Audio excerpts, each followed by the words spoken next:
Hello, everybody. How you doing tonight? Yeah, it's gonna be a fun night. I'm still recovering from some can butter last night, so just warning ahead of time. I'm not gonna be as witty, even as usual, and that's not saying something. So yeah, it's been a fun night. How are you doing today, Dave? I know you I'm had a good. little fun the other day too. Oh yeah, a lot less than you. Let me tell you. It is what it is. Have to have a colonoscopy. Unfortunately, now I have to have them every year instead of going the other way. I was hoping to go 5 years between colonoscopies, but such is my family history. I'll have to have one every year. As long as your doctor isn't like putting that glove over a Super Bowl ring, you might be okay. Yeah, That happens, then you might want a different doctor. yeah. But As long as you just saying. don't feel his hands on your shoulder, you're okay. Yeah, both hands, Doc. Yeah, how's everybody doing tonight? Yeah, this is week two of some refining of recipes. I did work on that the recipe that I did last week. Um, the Arnie's one, the brandy, and I worked on that some more to make it taste a little more authentic. And I also worked on my one of my first recipes ever that I ever put on ELR and redid it. So it's actually something decent because that recipe was not that good. Who do we have in chat so far here? Before we get going, Dusty Country Road was here early.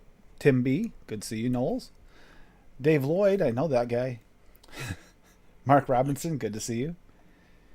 Fee, always good to see you, Fee. A representation from the other side of the world here, literally. Let's see, and just people chatting away. We got Dave, Dusty, Dave, Tim B, Fee. Oh, Swaggy Shane's in the house. Speaking of Swaggy Shane, if you haven't got over there, some of his mixes. I've been vaping on the yellow. As you can see, it's a pretty good chunk out of that. And I just finally I let it for steep for a couple of days. Took that with me when I went on my doctor's appointment. It wasn't quite ready yet, but the next day it was actually really there. But that's like a pineapple whip type situation. And it's pretty damn good. So, I'm vaping on. I took a couple of one shots and threw them together. Swaggy's chocolate donut and Wendy V's BK milkshake at 10% of each on each, and it's really yummy. Really, I've gone through half of it in I don't know, 48 hours, not even. you know that's good when it does that. And we got, if you go over here, okay, anybody's watching last week saw me do Arnie's apricot brandy from like 2015 or 14, whatever that recipe was from, and updated it. And then I just did another update on it right here. I did the Arnie's apricot brandy revision 2, revised 2. And this one here, I bumped up the apricot because I felt like it needed a little bit more of it. Amardine apricot's now at 2% over 1. The bitters I left the same because actually that bitter note was almost perfect at 1% from VSO. And the brandy VSO, I did turn that up a little bit more to give it more of that brandy, like, there's an alcohol flavor to a brandy that can't be mistaken. And it just didn't kind of come through as much with the honey. But although ironically, I did bump that up from 4 to 6. I bumped up the honey from 2 to 3 a little bit because I wanted that smoothness. Added some Russian vodka to give it a little bit more alcohol bite, and then everything else, the super sweet stayed the same. And this is a much more authentic, like what you would get at a bar drink, versus something or mixed up even at home if you really or one of those people like to mix a lot. Just a little bit more of an actual brandy like drink. And then I'll jump to Dave's quick here so he can go over that before I go over the other one. Okay, Moon Sugar Clone. Now that was adapted from Madtown Max's Moon Sugar Clone, and I pretty much subbed out a lot of the flavors with VSO. So, well, the first one is caramel original TPA at 2%, caramel VSO at 2%, graham cracker. Now this is in his recipe. It's high, and I left it that way. The graham cracker VSO. He used another graham cracker, but it's 8%. And I added the honey VSO to, I think, enhance the graham cracker. and I put that at 2%, sugar cookie cap at 4%, and sweetener at 1%. TPA sweetener at 1%. So far, it's pretty good. It's pretty good. I'm gonna wait a few days and see how it comes out, and let everyone know, and maybe play with it more if I have to. Now that I noticed a lot of people trying to find the perfect moon sugar. I mean, a lot of people. DeMillan for one, and a ton of other people trying to find the perfect moon sugar. We'll see how it comes out. There's Rocky's in the house now too, and Vaping Jedi. Good to see you, Josh. Mike Haynes. Good to see you, Kim C. Yeah, this the Moon Sugar clone. It's tough to do, and even if you're not looking for an actual clone, just an ode to. Sometimes I can make a, you can make something special that still tastes really good, even if it's not authentic.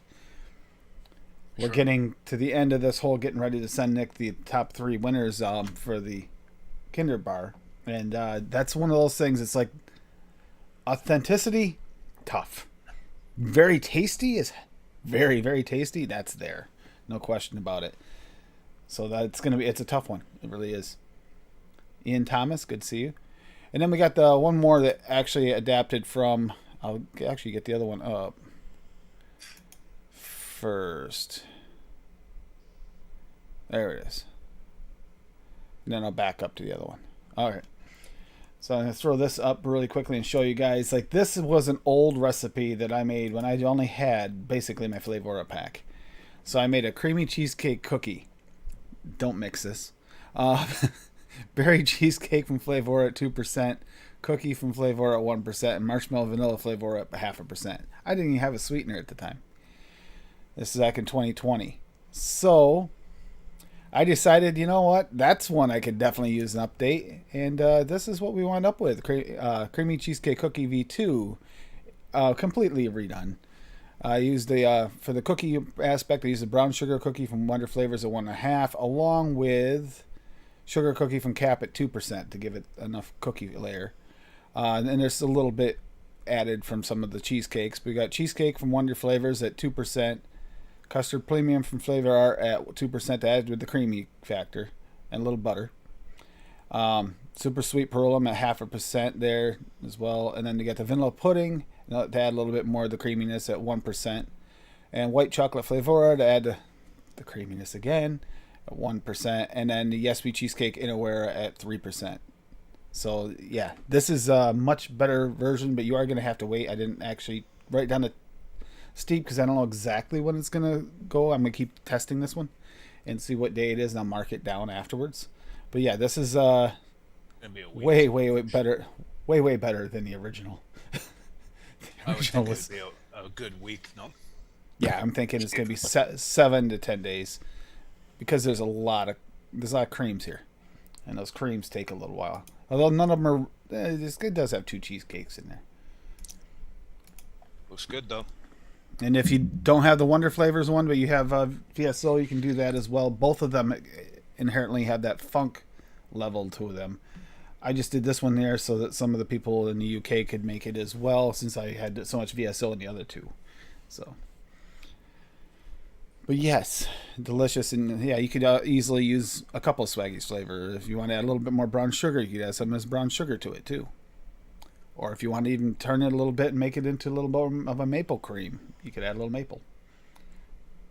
But for a basic creamy cheesecake cookie, I thought that it sounds basic. That's not very basic anymore, but you kind of need everything there in order for it to taste the way it needs to be.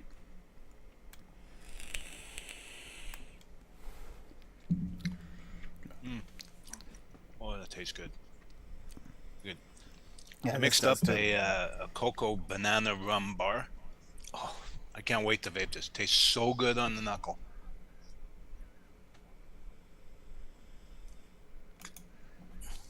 Rocky's got some VSO in his order today, mixing testers at the moment. Awesome, Rocky. Swaggy's definitely working on stuff, and he did get the package from DeMillan. I saw that earlier in Fresh's show that he got the what is it, the egg roll. Egg roll. Yep. He got that egg roll from Health Cabin. So maybe we'll get a replacement for that egg roll He's already got some ideas on basically what it is, so we might wind up getting testers for that very soon. I hope so, because if he hits that egg roll the way it's supposed to be. Now, I didn't have the original, so I couldn't say. I know what it was used for. I know how often it was used. So if we get a clarification from the people who've used it, I'm really looking forward to it. And Tommy. So if anybody has any older recipes you want to update a little bit, like that one there was my own 2020 recipe, and I updated it finally after 3 years. It finally got updated. Almost 4. It's almost 2023. Wow, it's almost 2023 already. Ugh, it goes so faster. The things we've seen, the things we've been through in the past few years in this community. The things you're going to go through. Look at the poor people in California with Prop 31. Imagine, I can't believe it. It passed with 75%. That's insane. Not whatever. I mean, to me, it blows my mind that would happen. Miscommunication in the news. The news actually channels a lot of this stuff, and if they don't have all the right information, and they keep on, well, we saw it the other day in Nick's stream, Greens the other day, where he was talking about the numbers, about Danielle's numbers, where they don't take percentages. They take percentages of percentages and play it off like it's a total percent. The 9% total is 75. What was it, like 25% of the 90% total or something like that? It's like it looks like it's 25%, but it's not. It's 25% of 99%. That's all they're doing. They're cherry picking information to validate their argument. 90% of teens. Yeah, 90% of 1%. Yeah, 90% of 1%. So in other words, 0.9%. But they can play it off. 90% of this group of teens, not this group. And that's it. That's the ones that said they were. And sometimes we know teens tend to embellish too. Oh, I want to be cool. I do it. And you know how that is, even if they're not doing it. Yeah. And Dave's cats is still working hard on liquids. Unfortunately, I think a couple of their mixes are going to be a little short because Dave caught them in the box trying to take like a whole box of it at a time, and I don't know. I don't think they got what they needed. Ridiculous, those things. Those cats are mental.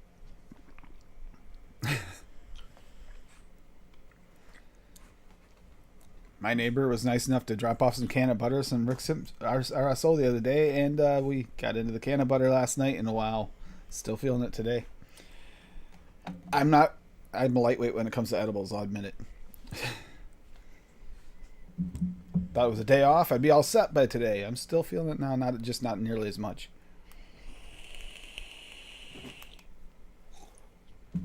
I have an order of medicine flower coming in. That's going to be fun to play with.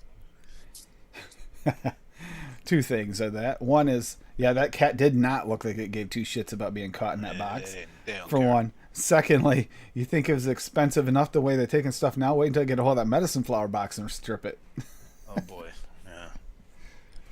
$18 a pop. I got one bottle left. Well, I did have a bottle left.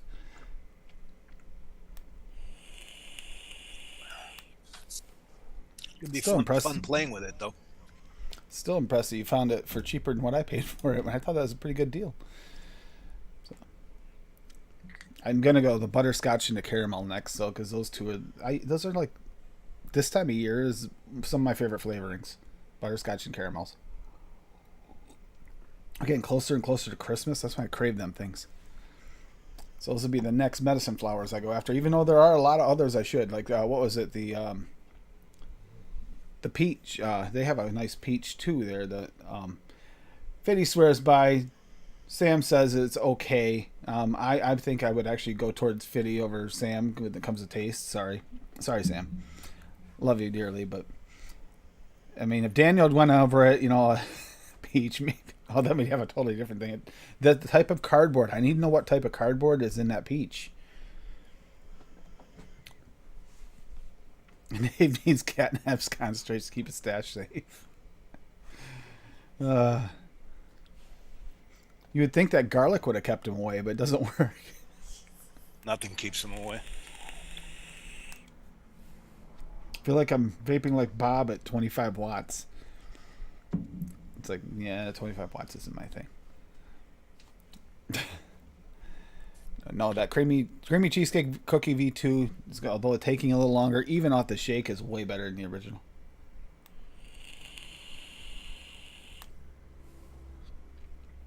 It was a tough choice to go with that vanilla pudding or just stick with the what was it? The vanilla I had in there originally. Was it vanilla custard? What was the original? Oh, the marshmallow vanilla. I almost kept that in there, but it's like that marshmallow vanilla is not nearly as creamy as like the pudding, and I wanted to bring out the cream aspect of it. Yeah, where is Uncle Bab, huh? What kind of recipes you thinking of for Christmas? Christmas time.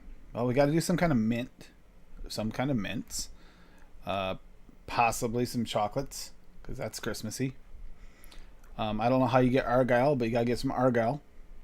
Gotta figure out how to do an argyle vape.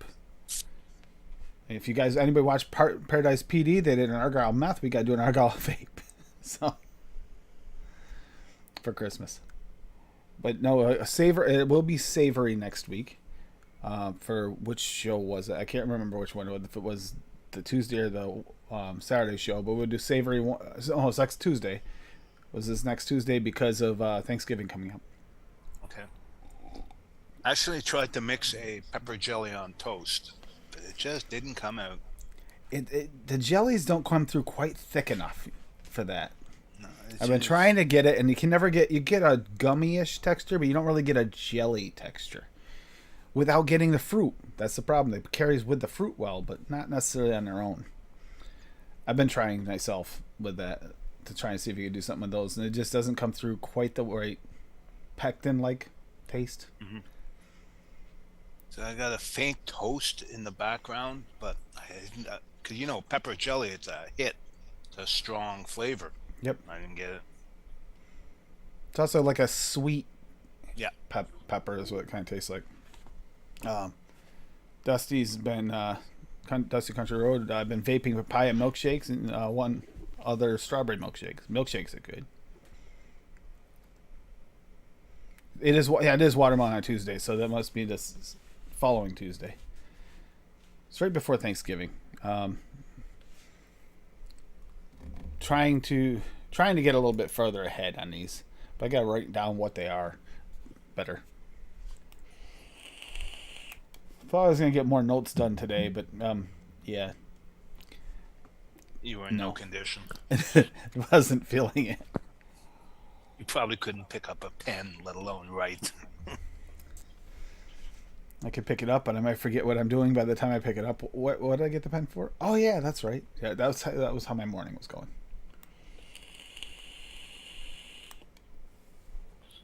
Well, at least you didn't have to work today. True. Oh, yeah. That would have sucked if I got called like I did last week. There's no way you could go. No way. No, I wasn't getting behind the wheel of a car that time of the morning. No. Like I said, lightweight. Sorry. Plus, I don't know the milligrams, but I have a feeling went too high. But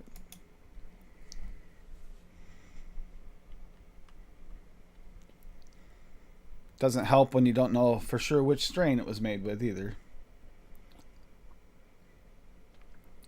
His wife is the one that made it before she passed, and it was in the freezer. And he's like, "Here, I'm not going to eat this anyway." He goes, "It might be CBD, but I'm pretty sure it's a heavy indica." Yeah, it was.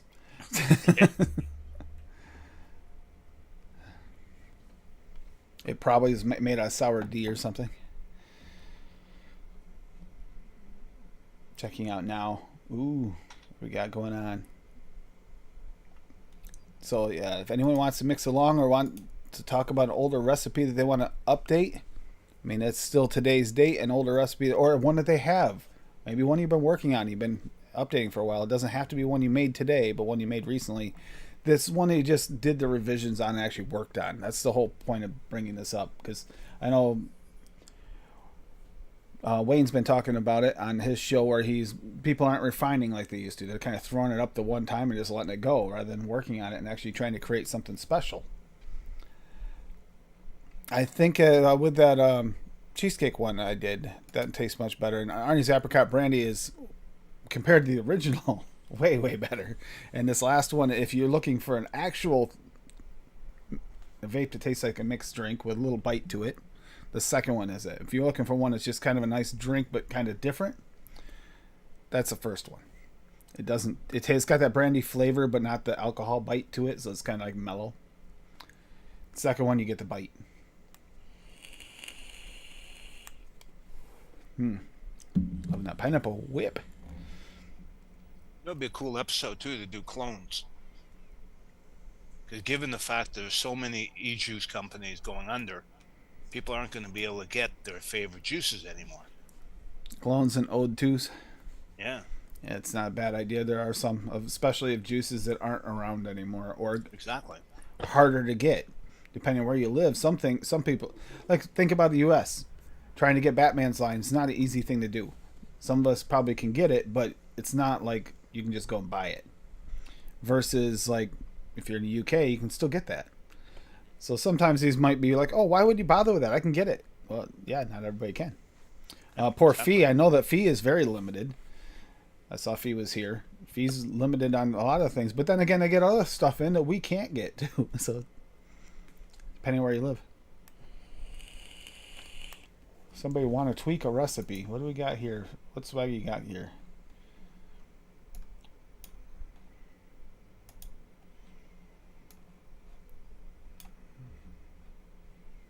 Banana waffle. I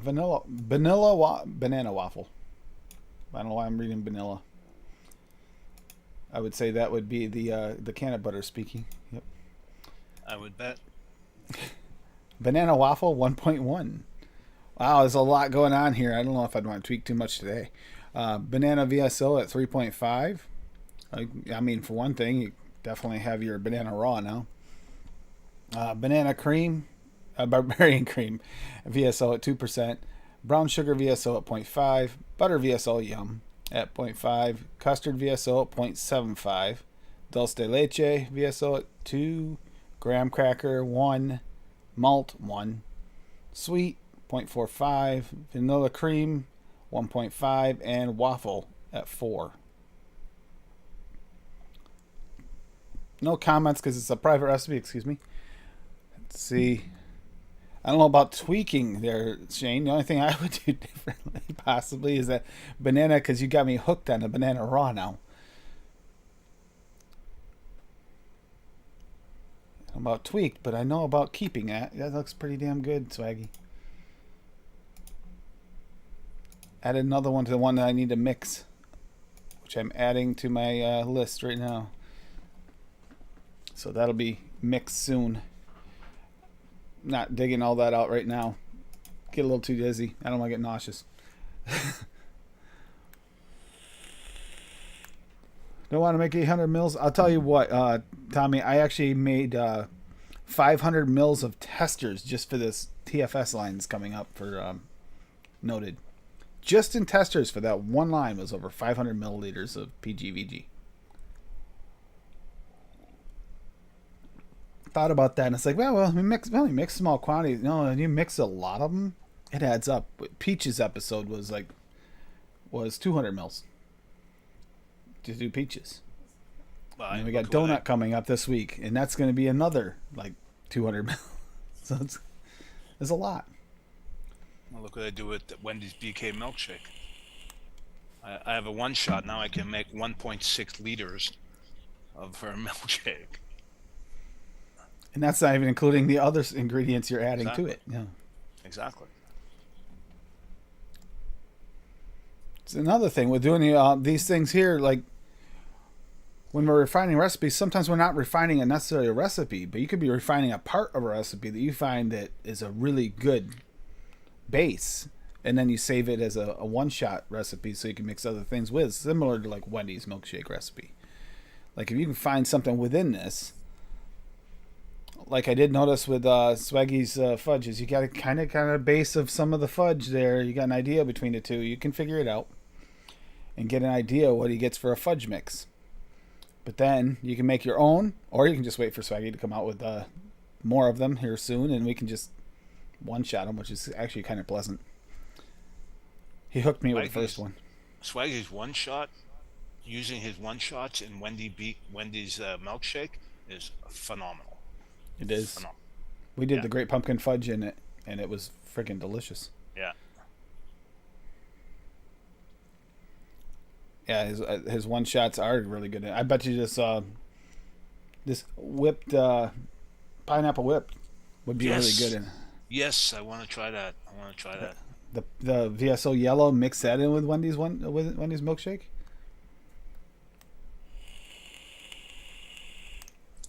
Yeah, holidays are bringing fudges, and that's exciting the shit out of me. By the way,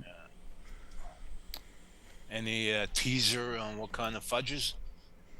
we know we got the peanut butter fudge coming. We got that teaser already. I'm looking forward to the fudge. So am I. Peanut butter, not so much. I'm like Bill with peanut butter. The slightest hint in the recipe, and that's all I taste.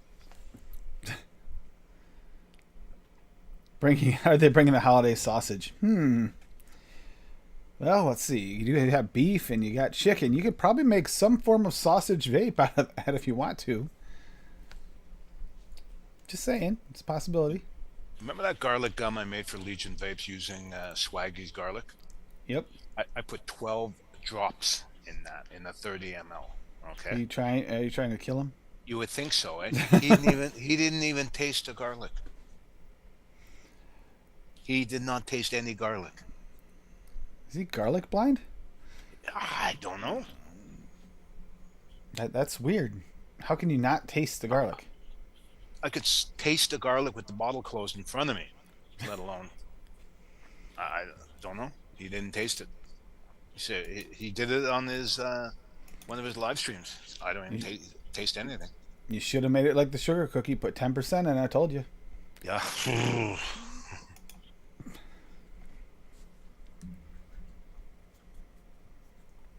Fat little white sausage curled up on my hip. Does that count? Tommy? Who's Tommy? Cute. Tommy V, the one that asked about the sausage, you boob. I knew that was coming. Usually when she says Tommy, she's saying Timmy, but doesn't say it. Autocorrects to Tom. She does it a lot.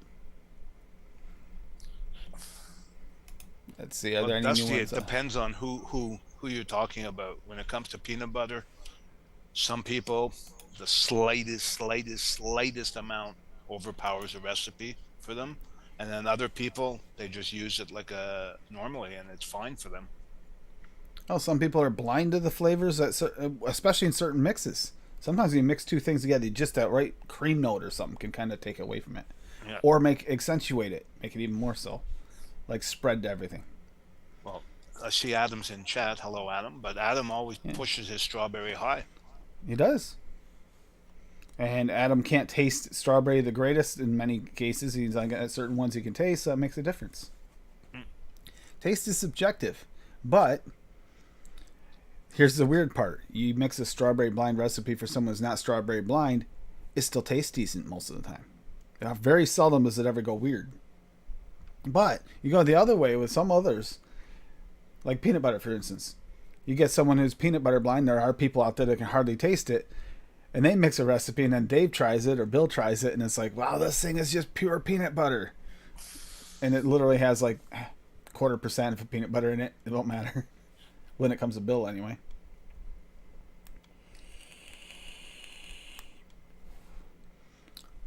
Oh, no milk and honey at Chef's? Oh, did Rocky buy it all out? Hippie, come on. Hippie.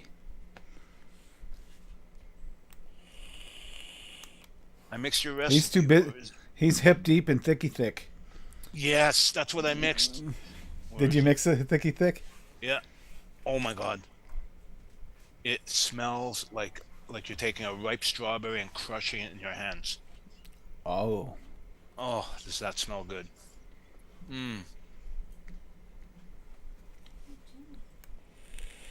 This could be a perfume or a cologne. It's so good.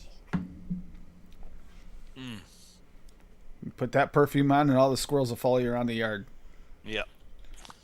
Put that on. You put that on 3 times and Zippy will show up. Yeah.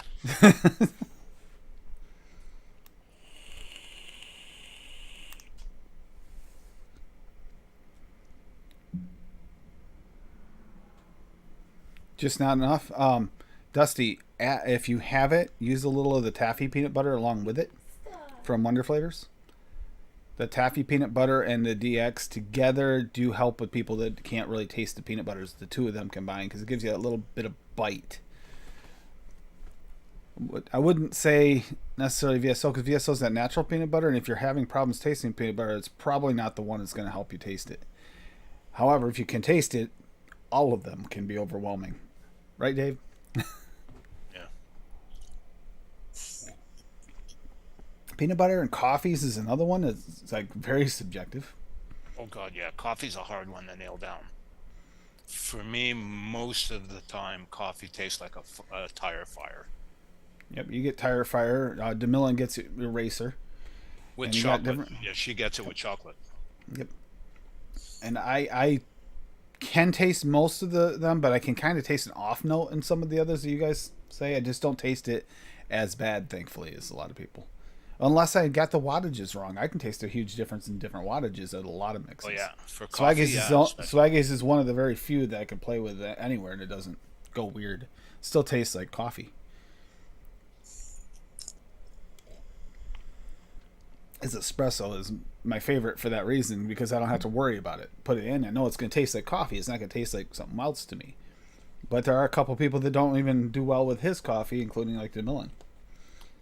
Right. It sucks. It does.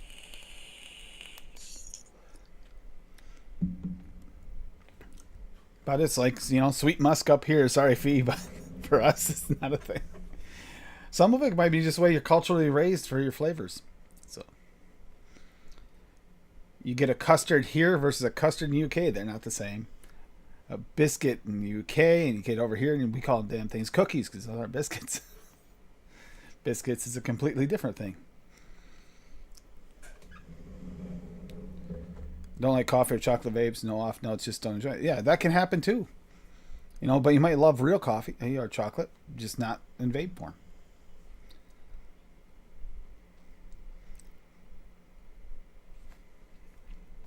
I find that I actually enjoy strawberries less in vape than do the other. I mean, I taste them, I can do them, but I can't do an ADV strawberry. For some reason, it just doesn't do it for me. After about half a day, I'm ready to switch. Really? It's not that I don't like the flavor. It's just, it's not like eating real strawberries. I can eat them all day. But with the vape, for some reason, it just doesn't do it for me. Still enjoy them every now and then, but... So musk sweets, it's different. And it's nothing against you, Fee. It's just that you have a different culture where things are... Like the first time I had Parma Violets, I'll be honest, I looked at my container because they sent it over and it was like the sweet tarts, but it had the Parma Violets in it. Ate one of those thinking grape, and that's not grape. The shock of that culture shock when I tasted that violet flavor was just like complete shock. Like, this doesn't belong in candy. But I didn't hate it. Whereas when you get a little farther with a little bit more of that floral with the sweet musk is definitely way more floral than that. And that's where it was like kind of a little too much for me across the line. Yeah, if you like that floral flavor, that would be a good one. Same with the Inawera, what is it? The Inawera, is it the pineapple? Which one was it? The peach. Had a floral note, I believe. Maybe it was the pineapple. But it had more of that floral like to it, but it's not in the mixes. You don't taste it a lot. It was more like when you're single flavor testing only. But if you know it's there, you can build off it. You can make it taste if you like a floral flavor. Well, Adam, this why is this milk pink? Looks good. Oh yeah. Oh, that was that last week.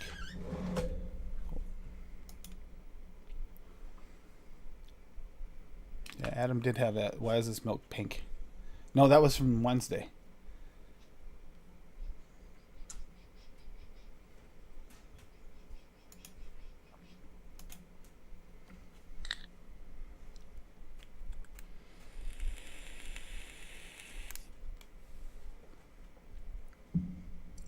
putting in a recipe meaning to send me.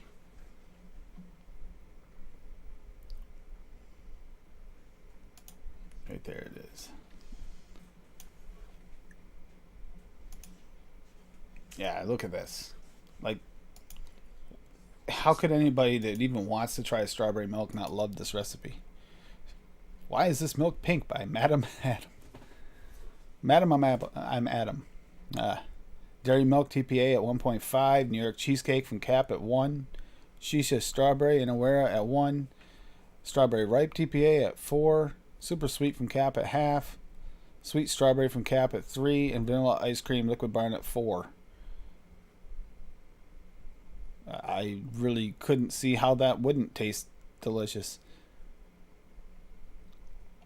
It's one of those ones I probably could see myself vaping for like a half a day, loving it, and then a few days later vaping the rest.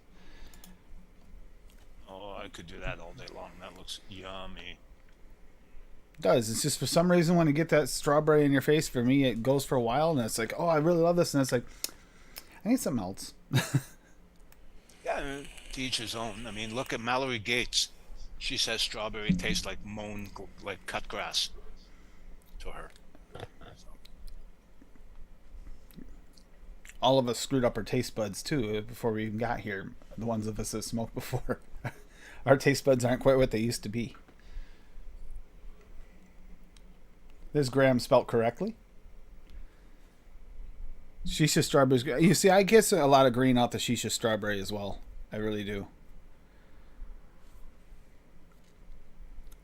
But the strawberry ripe from TPA actually kind of isn't. It would bring that down some.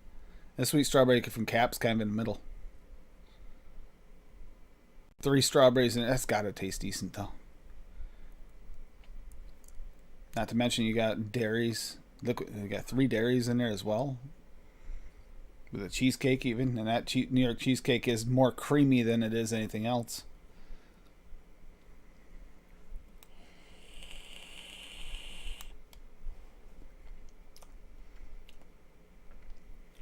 It's weird.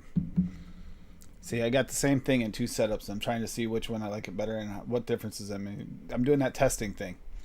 Same thing in the in here with a 0.5 ohm coil in this, and then I've got a 0.24 in the GT4, and they're the same. They're both the yellow.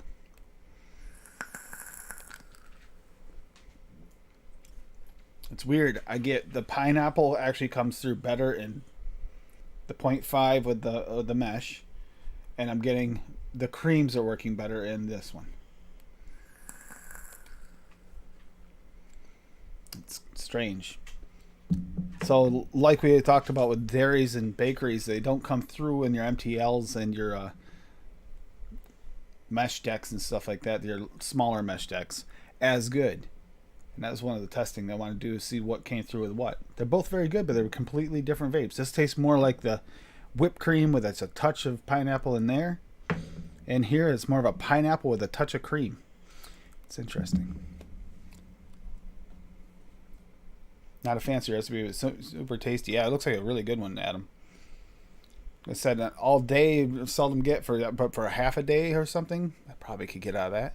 Might be a whole day. You never know. Maybe there's enough cream in there to carry it through for me.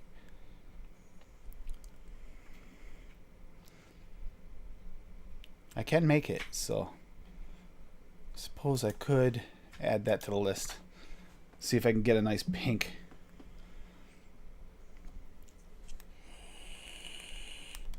Coming up on Thanksgiving too, Dave. Coming up with any plans in your head for the savory mix day? Let me think about that. My Thanksgiving has already gone by a month and a half ago, so I don't know. I'm gonna. I don't know. He's I gonna haven't make a had pizza. much luck with savory. Haven't had much luck with savory, so I don't know. He's gonna make a pizza vape, yeah. Pizza, An ode to deep dish. maybe. What are you thinking about? You're gonna maybe show off your stuffing again? I think I am going to go after stuffing. That's my plan. Go after a really good stuffing. Like we already have a couple of decent ones, really good ones out there. But I'm thinking with the new flavors, I can go after a stuffing and actually, you know how you can make a stuffing with like a broth? Yep. I'm thinking that chicken broth with this VSO chicken in that to add a little bit more of the bird flavor, like do it like a poultry flavor. I'm thinking that might work really well. It's a quencher up there. Yeah, you put up a recipe. Oh, there's a quencher recipe? Okay, we'll go over this. Mediterranean lemonade. Oh.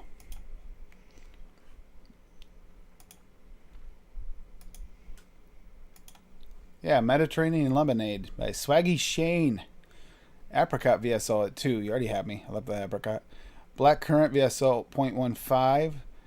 Buddha's Hand Citron at 2.15. Ooh, it's kind of a citrus bite. Fig VSO at 6. Oh, I haven't used it that high, but nice. Lemonade VSO at 8. Mint VSO at 1. Sour VSO at 1. And sweet VSO at 0.45. Just thinking. So black currant looks like it's being used for that, just a touch of like that bitter dark note. I'm thinking at 0.15.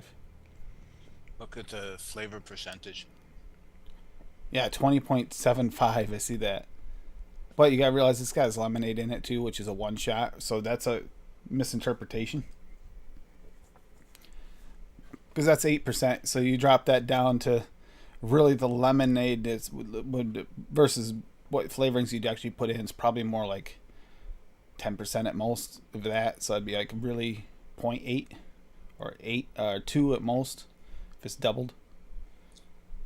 So yeah, it's still, when you use a one shot, it kind of throws your percentages up and scares you, but it shouldn't.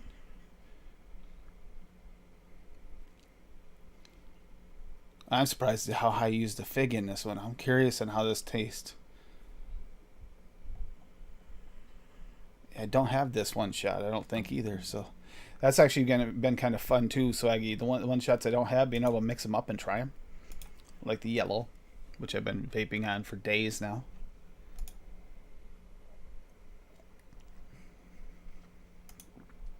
I'm gonna mix it up and see how that is. Just out of curiosity. Yeah, it looks really good. Because the fig's gonna give it that, like, almost like a dirty, like sweet, dirty texture at the same time. Not like deep, dirty, earthy, but slightly darker.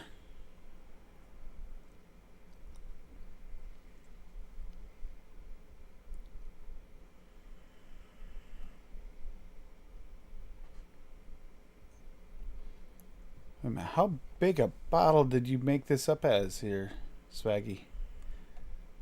I think I got what I'm gonna make for Thanksgiving. Day square. Well, it's got 8% for the lemonade, right? But 64 grams. This is a big batch. It's a really big batch, whatever batch you made here.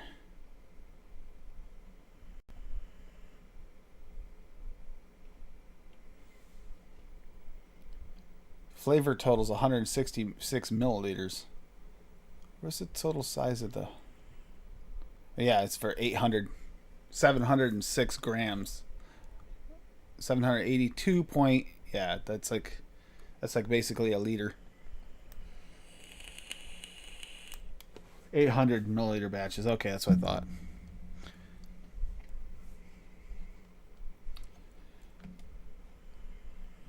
I started looking over and go, wait a minute, why is it saying like it's only 1% mint, but it's 8 grams? I go, well, that seems very, very high, until you realize he made a big batch of it for his one shots.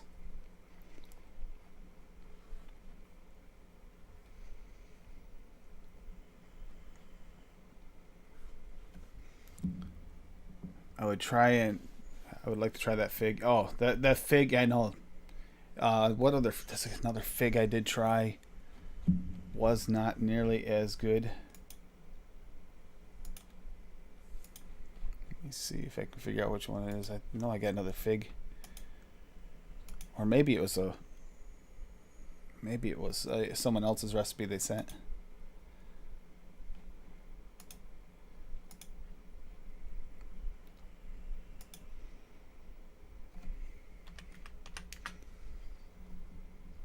No, it's not mine.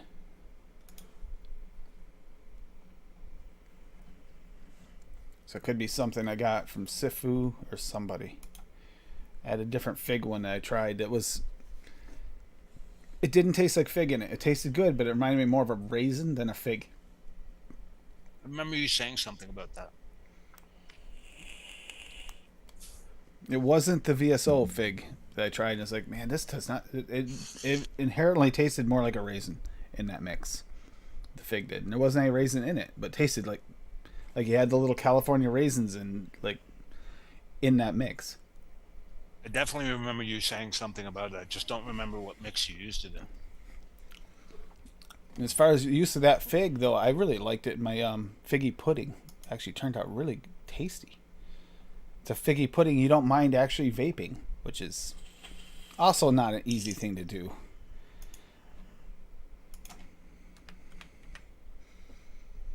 Let's see, I'll find the figgy pudding one. Another one that probably could use maybe an update this year. Maybe there'll be something else to go with it. Maybe I'll change something with it. This will be for Christmas, but this might. If not, maybe I'll make it again. But I made this figgy pudding. This is for Christmas in July.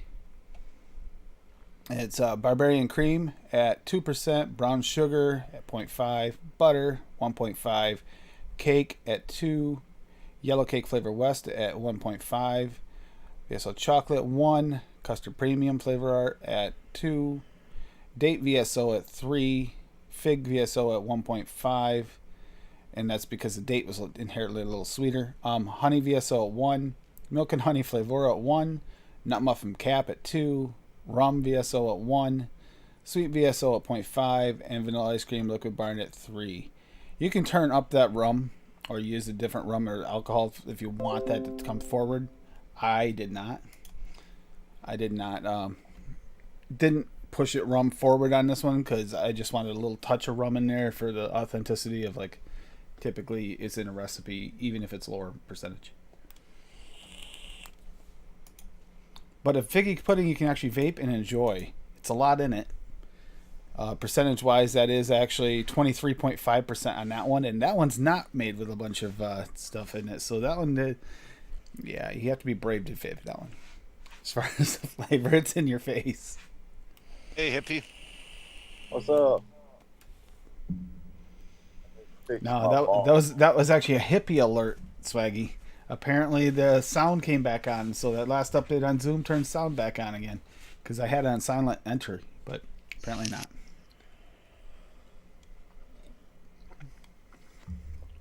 Apparently not. Gotta love all the updates.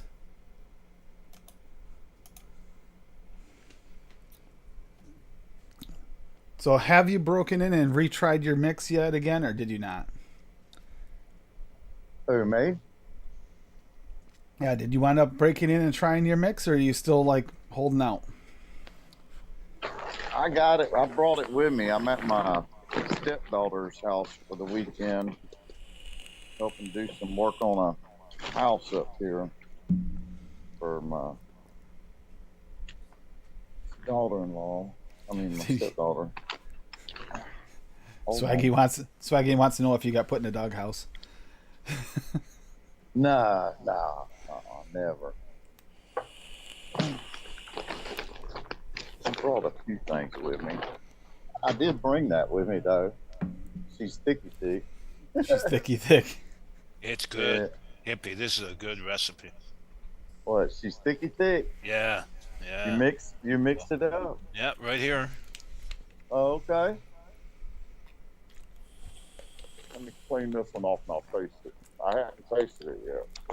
Oh. Yeah, yes, Daniel. This is what a hippie looks like in a dungeon.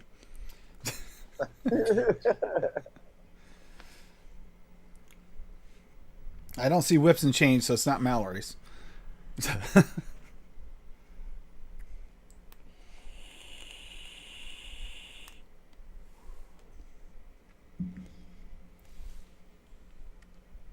That's nice, hippie. That's very nice. I'm actually gonna re-wick that because I've had. What do I have on the back of that? Your butterscotch ginger cookie. Let me get Now rid of that. that one I'm hooked on right now. I can't stay out of that bottle at all, man. I've been baking on it all day today, and it's just kicking ass. You like ginger, hippie? I made a good ginger snap cookie. It really punches you in the face, but it's really good. All right. Daniel, If I, don't lie. You would I definitely only sign have up for Hippie's OnlyFans. You know it, Daniel.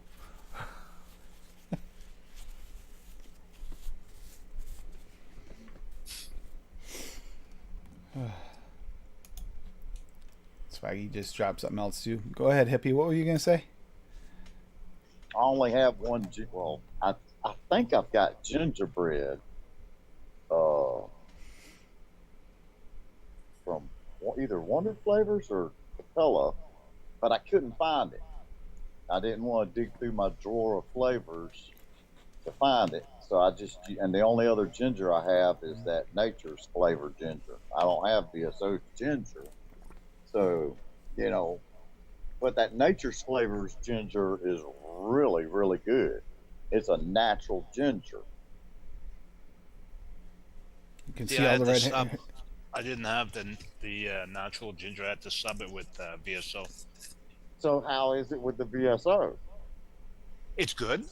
Um, I when I make if I make it again, I'm gonna kick up the VSO ginger, because for my taste, it's not strong enough. So what percentage did you put? 0.5% or what? Oh, let me look. Because that's what I was curious of. I was really, really curious of that.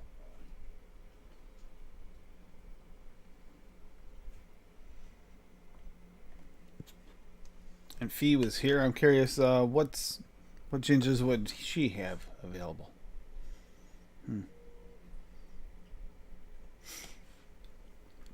I used 0.5% of VSO ginger. I should have put 1%. Okay. All right. Here's I should have made a 60 ml bottle of it. Oh, you liked it that much, huh? Nice. Yes.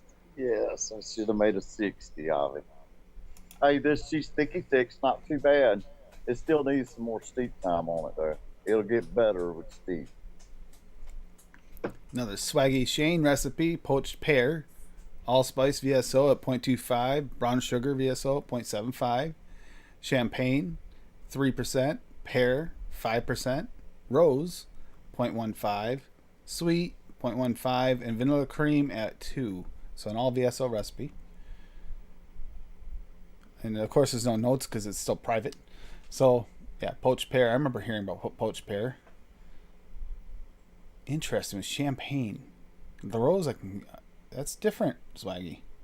See, I wouldn't have guessed that's what's in there. Would never have guessed it.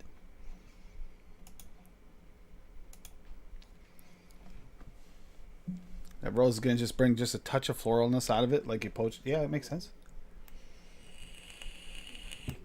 And a little bit of bitterness too from a rose. And what are you thinking there, Hippie? I see the wheels are turning. Yeah, but it's not thick enough for Mimi. Not thick enough for Mimi? No, not thick enough for me. I think maybe taking out my favorite vanilla bean ice cream and putting Liquid Barnes ice cream in it to maybe thicken it up even a little more. You could put French thicken instead too. That's a good thick one. Or the gelato. Got my 120 right next to me. They work good for thickening up stuff and not adding. It still adds your vanilla flavor, but not as much. It's like that's the downside of the swirl we used to use all the time. Is it's a little bit thins up your recipe a little too much. I mean, it's not bad. It's got really, really good flavor. It's just it needs to be thickened up a little bit more. She's a little too skinny for you. Yeah, needs more meat on her bone. It's good, hippie. It's really good. Yeah, like I said, it's not bad. It's not a bad recipe like it is. Just I don't know. All the flavors are coming through perfect. You know, you can distinguish the graham cracker, you can distinguish the cheesecake, you know, and everything, you know. So that's what's good about it. It's not all like muddled together, you know. You can literally pick out each flavor in it. Do you know what? You're right. You give this a week though, and it should be 10 times better. Yeah, A lot of yeah. That's creams. my There's a whole lot of creams in that one. Yeah, yeah. but strawberry's coming out real nice right now. Hmm. That VSO and the Baked Train strawberry jam is good, but like I said, I don't have one-on-one strawberry jam, so I have that that's same one I've issue. got to get. That's like I think Daniels gave me crap for it, or Sam, one of them. Why didn't you use the one-on-one? It's better than vape translate because I don't have the one-on-one jam, strawberry jam. Yeah, and VSO goes well with Baked Train's strawberry jam. Brings out the more authentic like strawberry flavor. Uh, yeah.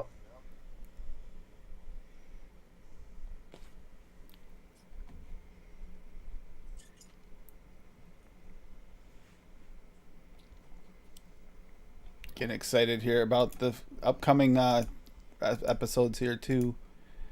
I'm actually looking forward to another savory. It has been a while. It's gonna be tough to try and update a better savory vape though. Although anything's gonna be tough compared to that savory I had. Did you see that mac and cheese? You should have saw how gooey that was. I smoked some macaroni and cheese thanks to Gulf Tea talking about it. It's like, oh, that sounds like a great idea. So I did that with my pork on Friday. Oh, so good. Dave was supposed to come down, but he never did show up.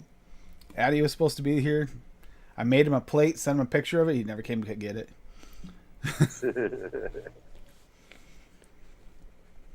That looked good though.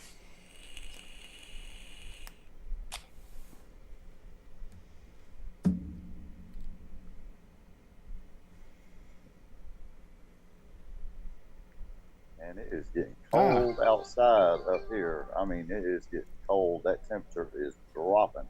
We're supposed to be getting freezing temperatures tonight and tomorrow night.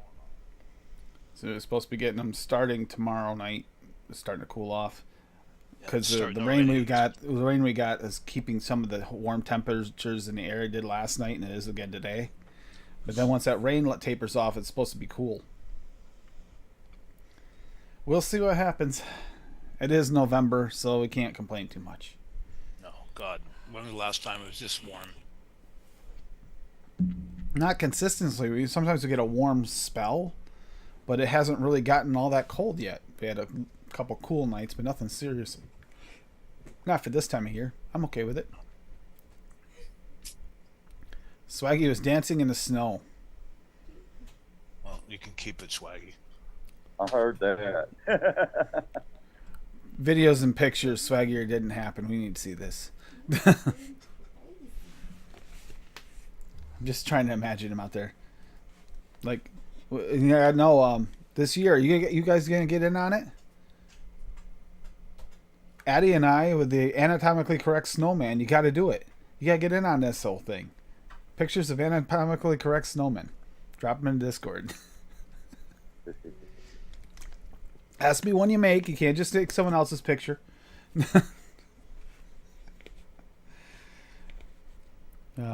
Rain and promises of thunderstorms, but yeah, but Fee, I'm not gonna rub it in your face there because in the summertime and vice versa. Because we get the same thing. We just get the wrong time of year.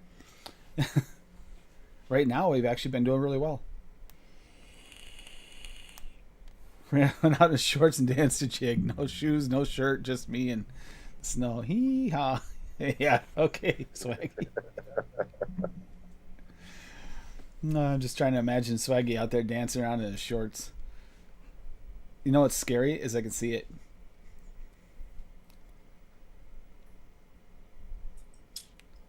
I hate Dusty spring. Still in chat. I believe I so. He was. was.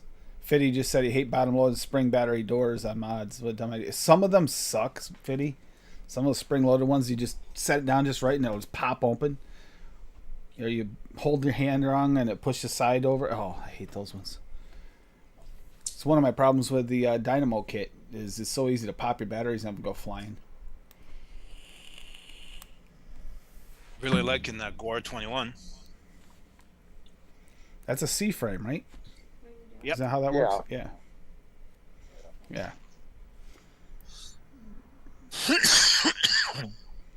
Yep.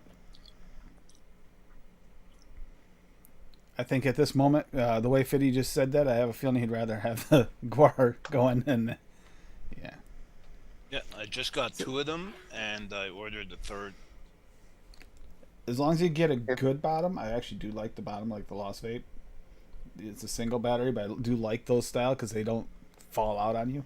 She's got Yeah. crunchy button. Her crunches when you turn it a little bit. Mine was nice and smooth since day one. See, that's what I live in fear of, is accidentally stripping the threads and then the thing's finished. Yeah. Hey, Dusty, if you're still out there in chat, say something. I thought I couldn't answer you earlier. I was trying to download Zoom app on this tablet here. Still here, I'll answer your question.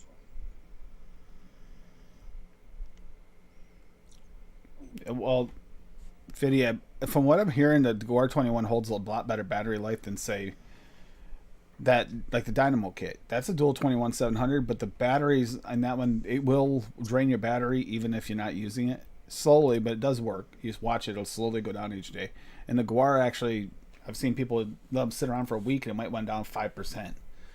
Maybe. So it's like a lot less battery drain. I've been running a Guar all day long today at 70 watts. Barely shows any drain. Yeah, mine, I usually vape this coil at 3.5 volts. So that's what, 60 watts at a 0.2 ohm build. You know, that's what I vape on, I C4 all the time. Yep. And shit, these batteries, these 21700s, 30Ts will last me for a day and a half, maybe, almost 2 days. Yeah, day and a half if I'm really, really chugging on it. Like Anthony Ramella, he's got nearly 300,000 puffs on his already too. His original. So they last. I haven't really heard anyone say anything bad about the Guar. These 21. Northerners are ruining the show.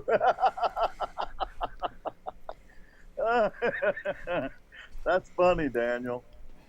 Just warning you, Daniel. Hippie doesn't taste just cardboard. So he actually tastes flavors. Yeah. And for Dusty, a question way back a little while ago, you were asking something about peanut butters. Any suggestions? I got one suggestion. Get SSA peanut butter. Yeah, that's a good one. SSA peanut butter for the win to start off for your very first peanut butter. That would be the best place to start. Because it really doesn't take much either of that flavoring. But it's so damn good. Yeah, and DX peanut butter from TPA is another good one that I have. It's And the a other really one- good one as well. And the taffy peanut butter from Wonder Flavors would be the other one. Those. Yep. And unless you're looking for a all natural like tasting peanut butter, then I would say Swaggy's, the VSL, because that actually is the most natural of all of them. DX and SSA are a lot more like Skippy-ish. Yeah, they're real the- sweet. And the taffy one, that actually kind of makes it taste like almost the inside of a. Well, it does taste like the peanut butter taffy candies, the black and orange ones from Halloween. But if you use that along with another peanut butter, it actually, you can almost use any of the other peanut butters, and it'll actually give you that inside of a peanut butter cup like feel, if you like it. That's my Unfortunately. favorite peanut butter right there. Yep. Yeah, the SSA or the DX actually work a little bit better unless you're looking for that darker, more rich, like natural peanut butter feel, and then that's with Swaggies. It really is, it's tough because it depends on the mix. But with those 4 peanut butters, you pretty much got the peanut butter world down. See, it's funny. I've never liked natural peanut butter. Just can't stand it. I like that Skippy, Kraft kind of peanut butter taste. And if you want to add some nuts to it, you can use the Flavora peanut butter. If you just want the nutty flavor. Make a crunchy version. But now that I have it, I understand it. What everybody's talking about, that is definitely not one you want if you're looking for just the peanut butter. Don't use just the Flavora. It's like an additive to other peanut butters. Now, if you want a nut flavor, it's there.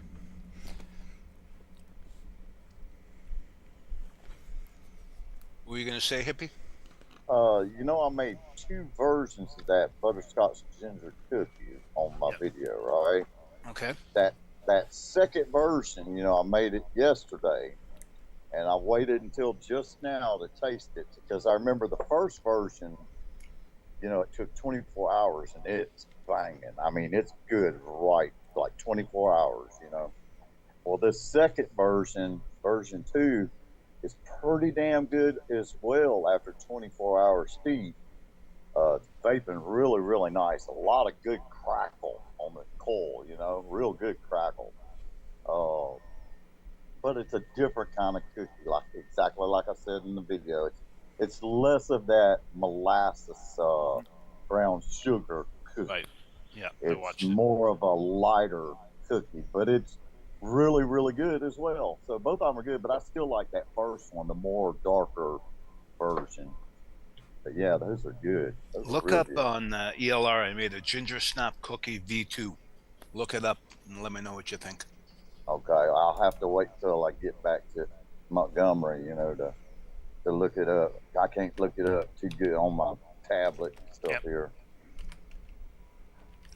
Montgomery, Alabama. Yeah. And Daniel, I don't know if I could do noted, man, to be honest with you, man. I taste enough damn flavors as it is. It drives me up a freaking wall. And if I have to do one flavor in a week, like 10 different of the same damn flavor, again, it would probably push me over the edge to where I probably would be in a loony bin. So we definitely need you on then. Got it. All right. There's Dave's recipe, by the way, up on the screen for everybody. Ginger snap cookie V2. Rude. Biscuit in aware at Then I get 2.5. Brown sugar VSO at 1. Cinnamon crunch Flavora at 2. Clove VSO at 0.75. Ginger Flavora at 1.5. Ginger VSO at 1.75. Sugar cookie from Cap at only 3. And super sweet from Cap at 0.75. So, and you like this one a lot, huh? Oh, it's amazing. And the reason I put that clove in was to give you, that when you take a bite of a ginger snap cookie, you get that heat. Yep. That's what I wanted. And it's a phenomenal recipe. If you don't like, if you're not, you really have to like ginger. If you're not on the fence, then don't make it. But if you like ginger, this is a fantastic recipe. But you have to like that ginger bite. That's right. That's right. When I say tweaked, I think I upped a few of the ingredients a little bit just to get more of a bite.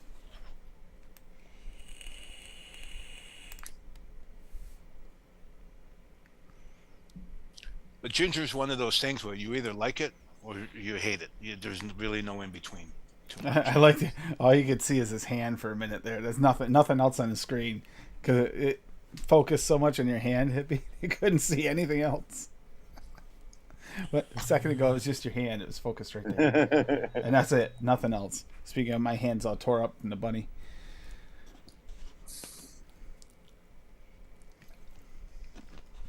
You might actually like that one, Unfee. That ginger. It's got all the flavors you can't get though right now, unless you have special order. We gotta figure something out. Poor Fee. not an easy thing to get things way. Well, he's Way, in South ways away. Africa, right? So it takes an eon to get anything. If I remember correctly, there was Rian from South Africa. He won something. I don't think he ever got it. And it's been like well over a year. Fee has a ginger recipe though.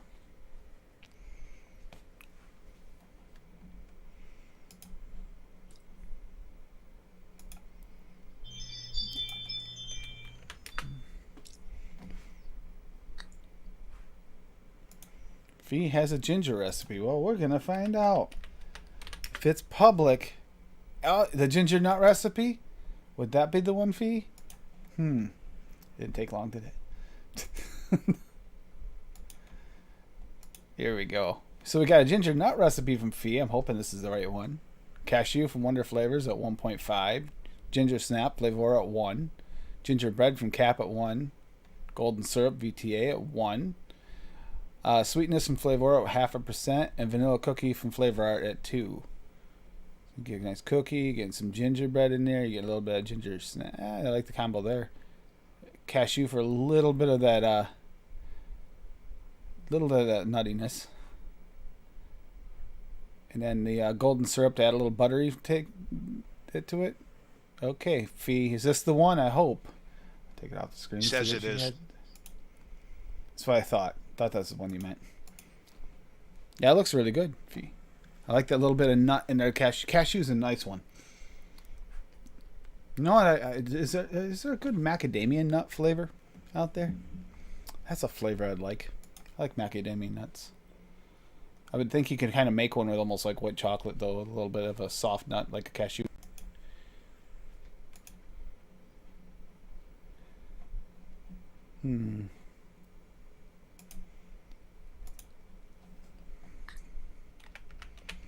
Yeah, I think noted would be very difficult to do. And very time consuming. Yes, very time consuming. It takes no time at all, is what I'm being told to say. Yeah. Man, you can't fool this old hippie shit. It's a lot of hard work. It really is. And I give it to y'all, man, for real. Yeah. Everybody on Noted, man, I tell you what. Yeah, it is more time consuming than hard. Yeah, it's work, but worth it in the end. Yes, but it's one of those jobs. It's a job, and it's a thankless job because you're doing everything that everyone else is benefiting from without having to go through all the time consuming effort. Exactly. Yep.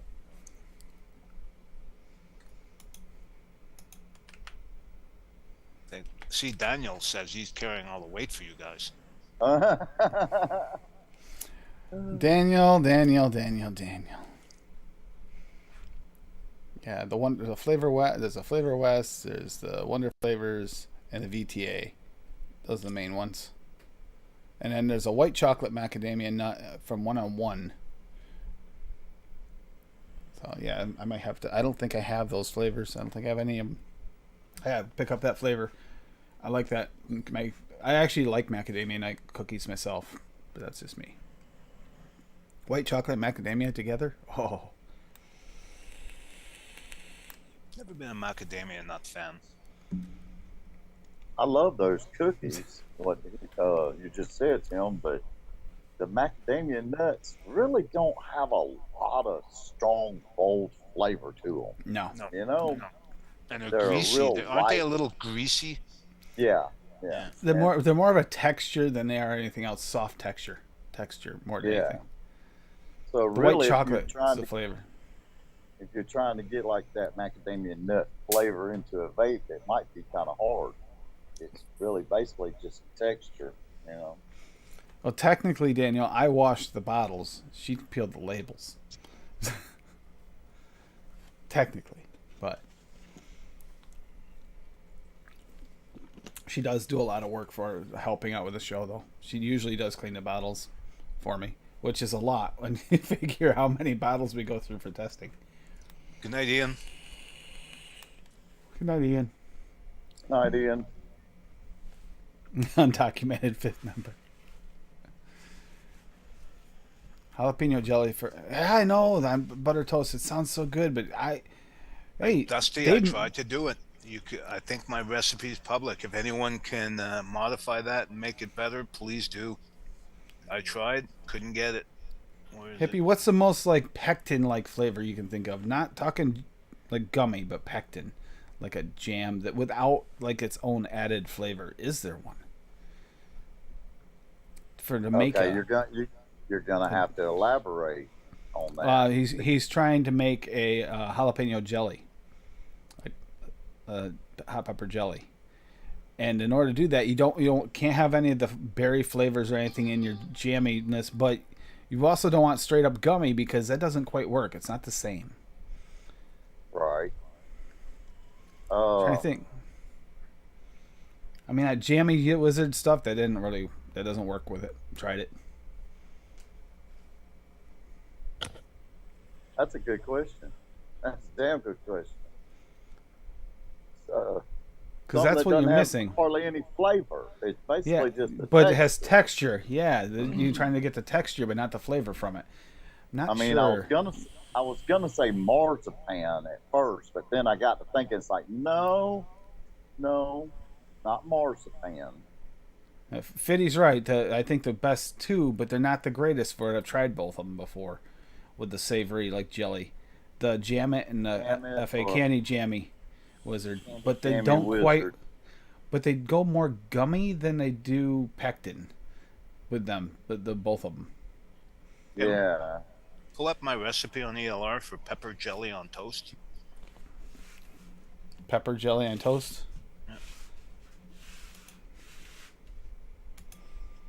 And please, everyone, pick it to pieces because I really like to make this recipe.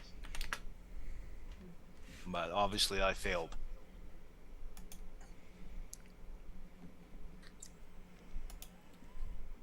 Pulling it up right now, and here we are with it. The pepper jelly on toast from Dave Lloyd, made on Tuesday. Black pepper flavor art at 1, bread and butter toast wonder flavors at 2, ginger VSO at 0.5, heat flavora at 0.25, jalapeno VSO at 3, jelly candy from Cap at 2, red chili VSO at 4, and super sweet from Cap at 0.5. And yeah, inherently I can see that jelly candy is definitely more like gummy candy really than jelly. That's the problem with that one too. I didn't get any taste. Honestly, I didn't get anything on this thing. So if anyone has any suggestions, please.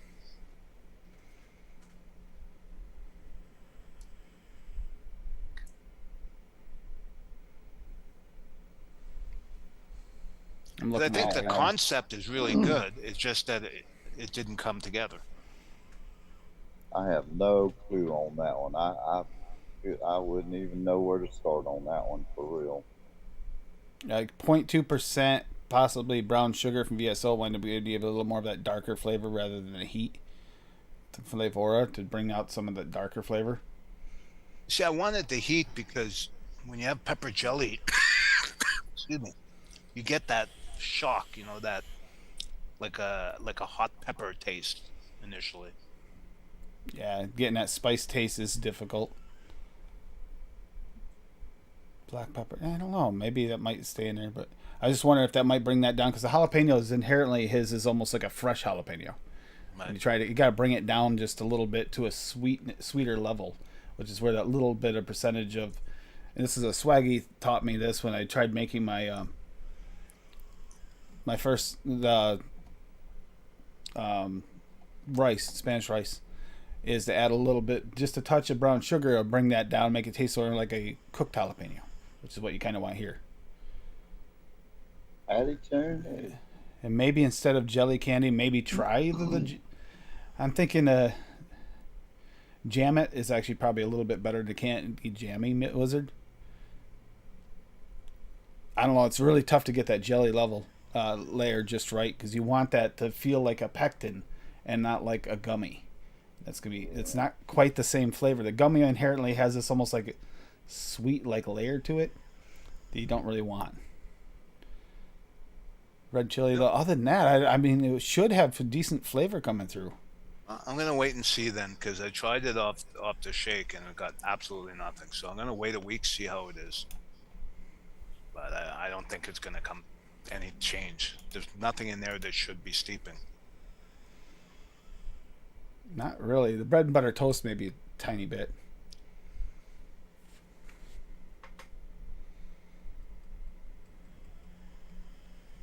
But I think it would be, it's got a great concept. It's just I have to figure out how to put it together. Getting a pepper jelly, you get one to come out. I actually love pepper jelly. Yeah.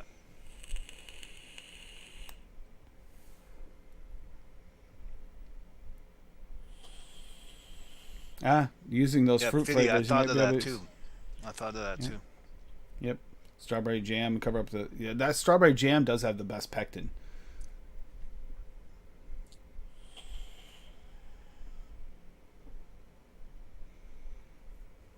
Please do, Swaggy. It'd be fun to see a better pectin, a little less of the gummy.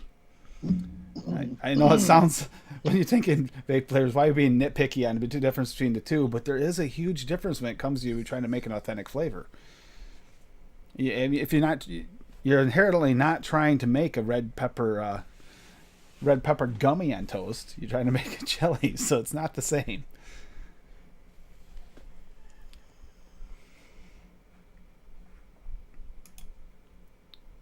And it can be done.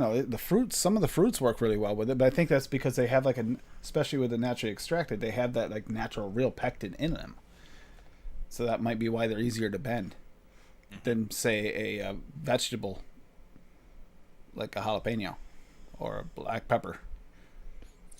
I think if I get the base down, I'm going to run with a whole bunch of different versions. Mm-hmm. Like the savory jammed. Yeah, so there's a list of them. Like a lot of times you can get them in like pepper jelly is my favorite. Yeah, by far. Yeah. Pepper jelly goes extremely good with pork.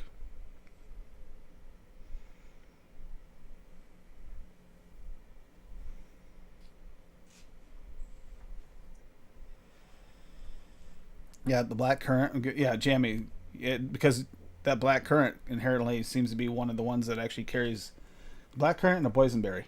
They carry a lot of pectin in them, and they have that pectin like flavor to them. So you can actually kind of use them to jam up your berry mixes.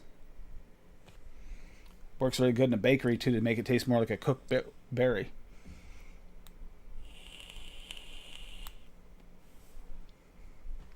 Oh yeah, yo-yos. That sounds delicious.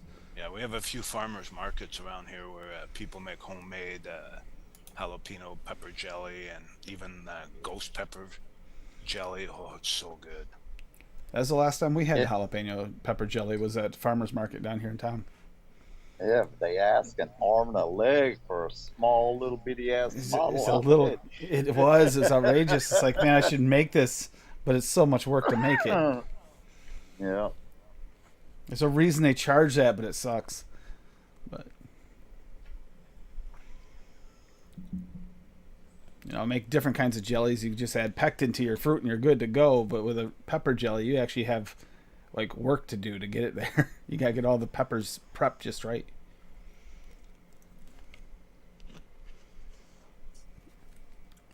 Yep, apple. Yeah, apple's got a lot of pectin in it.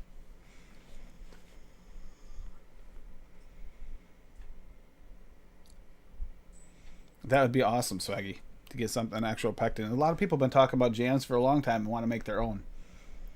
Like, you think about it, the vape train versus the one-on-one, everybody with the strawberry jams, it's like, if you can make your own strawberry jam the way you want your strawberries to taste and then just add that jammy texture and maybe bring down the strawberry to the point where it's a little bit more jammy. If you could come up with something like that, I mean, that would change a lot of mixes, like, permanently. Proper pectin like mix, like jam it's supposed to be. It kind of does it, but doesn't do it 100%. Oh, cranberry, yum. Yeah, well, the pectin thing, if you get the pectin thing down right there, it wouldn't be hard to turn a cranberry into a nice cranberry jelly for your Thanksgiving dinner. Be running with everything. I mean, the list is endless. Cranberry jelly, blueberry jellies, marmalade. Marmalade would be really cool to make. A good Oh, marmalade. think about all the different orange style Yeah. you can make just in the VSOs. I'd be interested to see how the Buddha's hand citron would work in like a jelly. A lemon custard jelly. Ooh.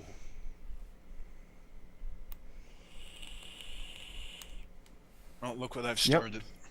Yep, you did. You definitely went down this road, and now I can't help but think of how many different jellies we could make, and how much I'd be behind that.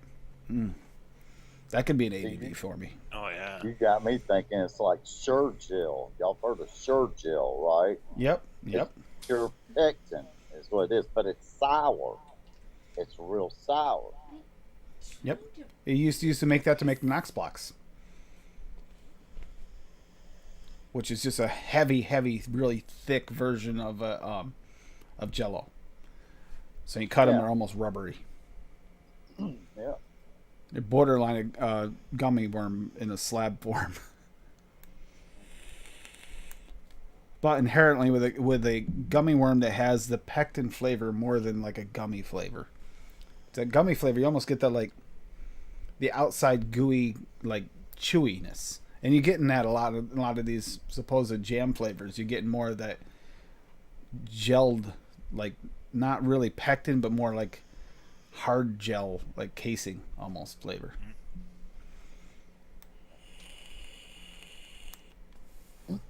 God, that would be awesome, Swaggy. That would be an awesome flavor to have. You get that Apple and butter on toast. Oh. I know. It'd be very interesting. Very interesting. They didn't do terrible with the apple butter from Wonder Flavors. Like I said, it's not quite like Grandma's apple butter or nothing, but it's kind of going the right route. Just not quite 100% on it on apple butter, but it is a tasty flavor nonetheless. I've learned anything. Bending your own flavors always is way better than anyone else's pre-made flavor for whatever it happens to be.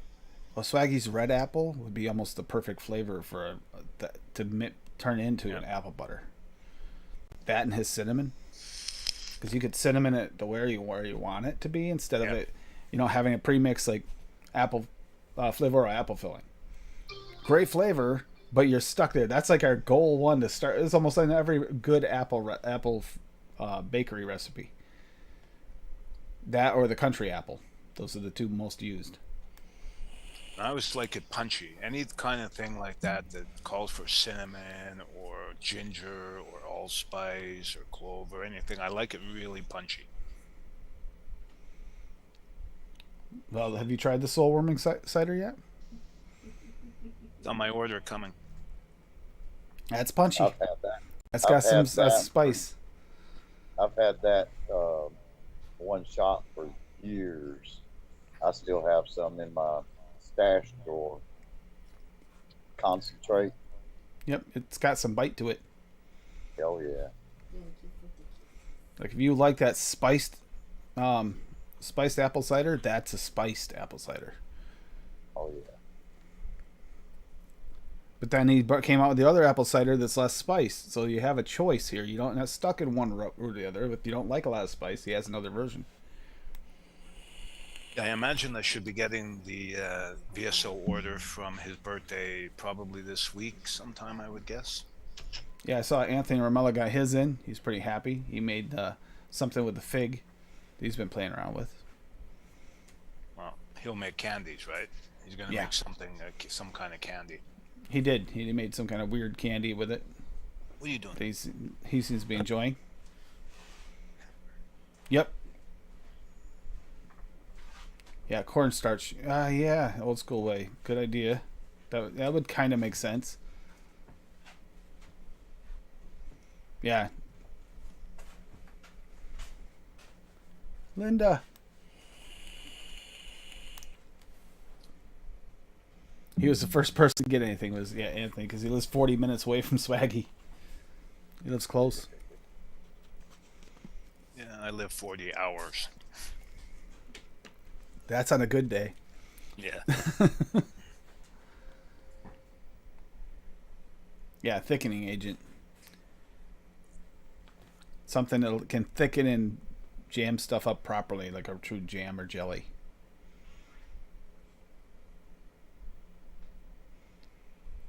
Getting a pectin that works properly. For me, this is like blowing my mind to think of the opportunities of what we could make with it. Especially if you can get one to work with. If you can get one to work with a pepper jelly, then you are doing it right, because that's, like I said, it isn't a fruit that has a little built-in pectin. It's not as hard to bend. But trying to bend something that doesn't have a natural pectin of its own into a jelly form.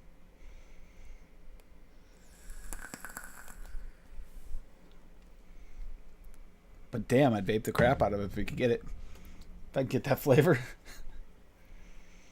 Imagine pairing that vape, Dave, with my my pork that came out of the roaster the other day. Yeah. As smoker. 10 hours and 33 minutes. Well, it's just around the corner, Swaggy. 10 hours and 33 minutes. Yeah, it's just a little hop, skip, and a jump. Pudding Vase VT? Do I have Pudding Vase VT? It sounds familiar, like I might have it.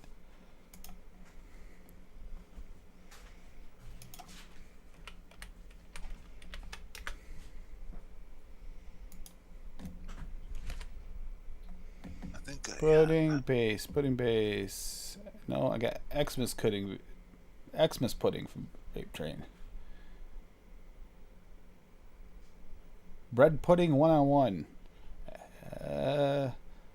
Is that one of the ones to avoid? I have it, but should I avoid trying to use that one? Or is that one of the good ones? Bread pudding 101. Who in chat's tried that one? Ooh, I have it good. You have which one? The pudding base. Apparently I didn't get the base. I got the Xmas pudding. I got that on purpose because I think it was on a 50% off sale or something, or I just saw it and thought Christmas is coming up.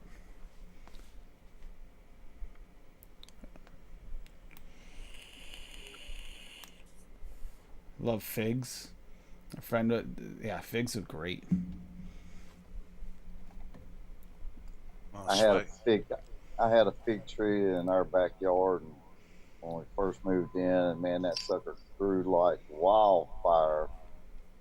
I ended up cutting that sucker down 2 years ago and killing it because it kept attracting rodents, wasps, bees,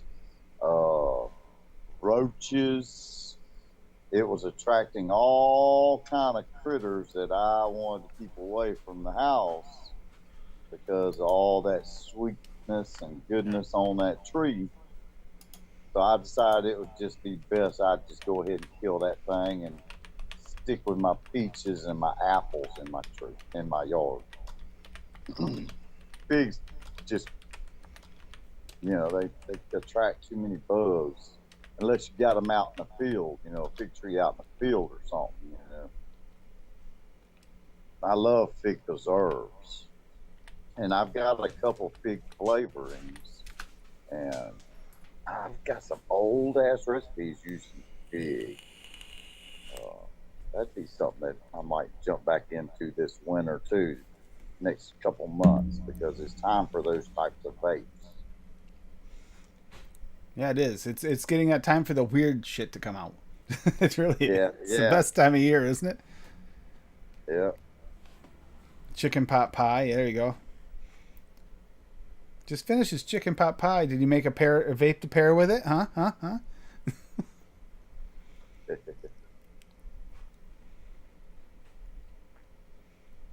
think that might have been his vape. Didn't Addy come up with a chicken pot pie recipe? Oh, it's possible. It's very possible.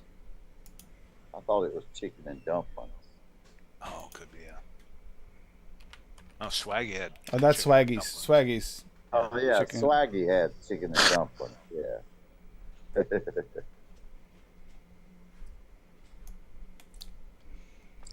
Which I'm gonna try because I'm really intrigued by savory.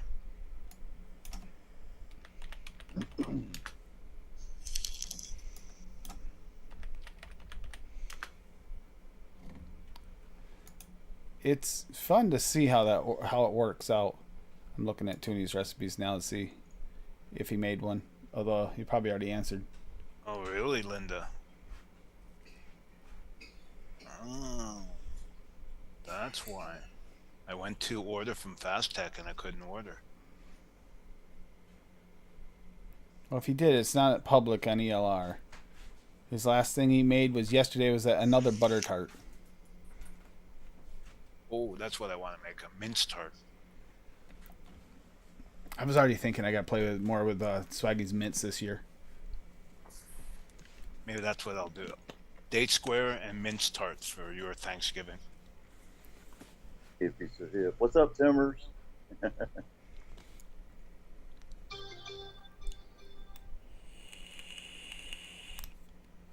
My mind's spinning right now thinking about all the different recipes. And now that we got the holidays coming up, now you got me thinking of all these savory recipes. And it's like, we got to do some other ones too. People that actually want to vape on a daily basis. Not everybody's into trying savory, but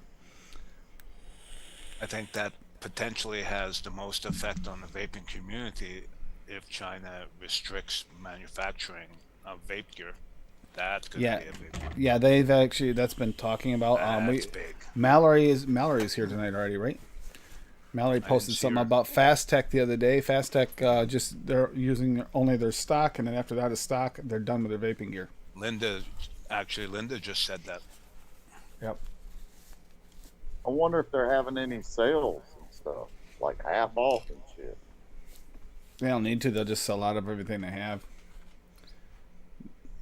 But they're done, and it's going to be just what they have in stock. No more orders from any of their manufacturers. That's going to severely affect us. Yeah. I mean, 3F, as far as I know, they're still going for now, but 3F inherently gets their stuff, a lot of them, from the same manufacturers as Fast Tech. So we'll see how this works out. Yeah, exactly. I strongly suggest to anyone, if they're thinking about stuff, to do it now and prep. Because I've already been thinking that. Because some of the stuff I already wanted on Fast Tech is already gone. Can't get what I wanted. Because it was stuff that they didn't have in stock. It's stuff they had to order.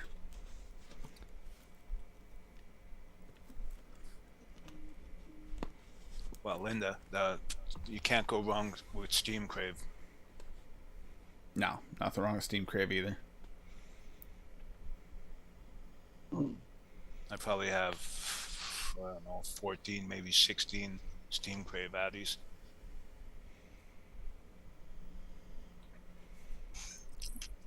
Hippie's just playing with his guar. I'm glad I got these Guars Yeah. because Yeah, I love it. from what everyone says about the durability, I mean, I don't think you can drop these like you could Aegis Legend or the X, but from the longevity of just if you take care of it, I mean, getting 300,000 puffs out of one and still going. It's not like it died; it's still going. So. Yep. Yeah. Apathy Miller told me to get this Guar 21. And so, hell yeah. I'm going to get me one of the 18650s also as well, just for the hell of it, The Guar 18. Yep. Yeah, the Guar 18, yeah. Just so I'll have it, I'm going to get it next year. If we're still able to. If we're still able to, yeah. That's why I say don't wait on anything. If you're thinking about getting something, get it now. Yeah. And anyone that isn't into mechs, learn your own law because you might very well need it. And if you're not smart enough to figure out all the formulas, just get it on your phone. Download an app, so it's right there. Easy peasy. It'd also be a good idea that if you really want your regulated and you're not sure about the future and you want to get something with a PWM in it that can be rebuilt. Yeah. Some with a metal housing, not plastic. So you can rebuild it if you needed to. So you'd still have your adjustable wattage. That's something you'll be able to always get parts for because they're not going to, potentiometers aren't going to just disappear. They're just commonplace, like manufacturing used for all kinds of stuff. Yeah, I have a couple. Three. I'm trying not to use them. I just want them there in case.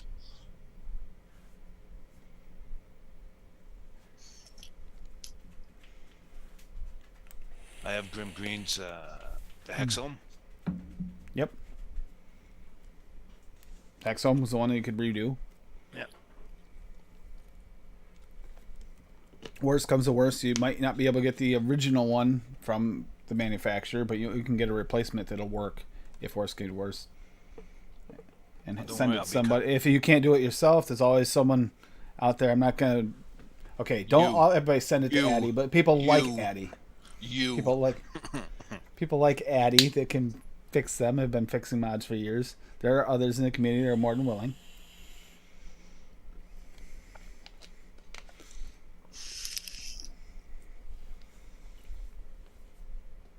Quadruplest. Daniel, you should get if you want a really good squonk mech, get some snowcaps mods. They're good.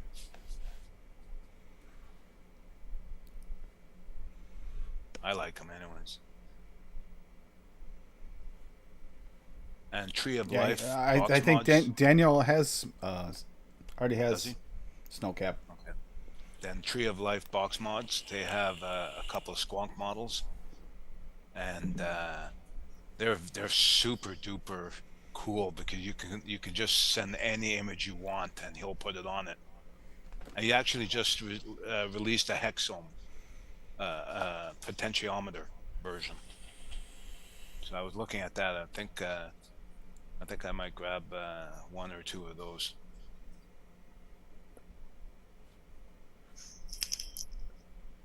Daniel, Tree of Life box mods. Look it up. Google it.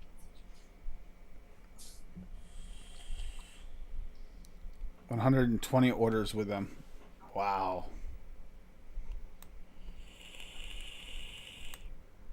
I missed Fast. 120 orders with them. Yeah, look at that. That's a lot.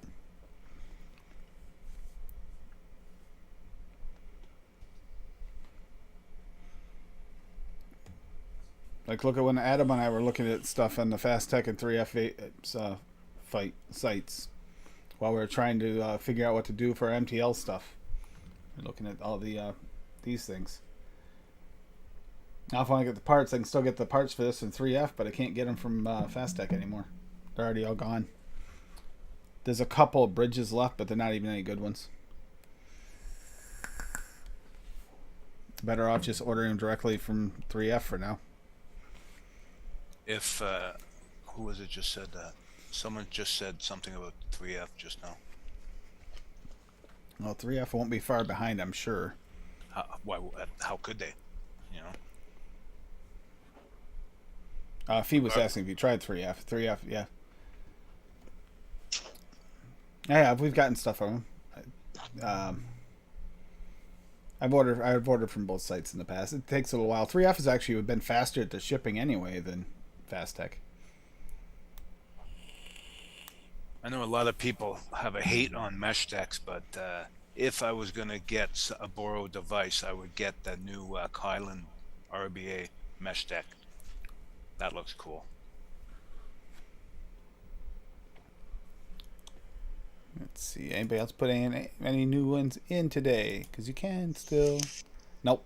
Dave used the last one, the Moon Sugar. Everybody going after that Moon Sugar. Yeah, DeMillen's really trying hard to come up with a recipe for her sister, right? She's come up with stuff that's good, but not quite Moon Sugar, I guess. Unfortunately, it might come down to all those things that they might not be a perfect replacement because... Might be proprietary flavor they use. Yeah, exactly. But that butter recipe I keep telling everyone about, that's really good. If you like butterscotch, go with that. That's really, really good.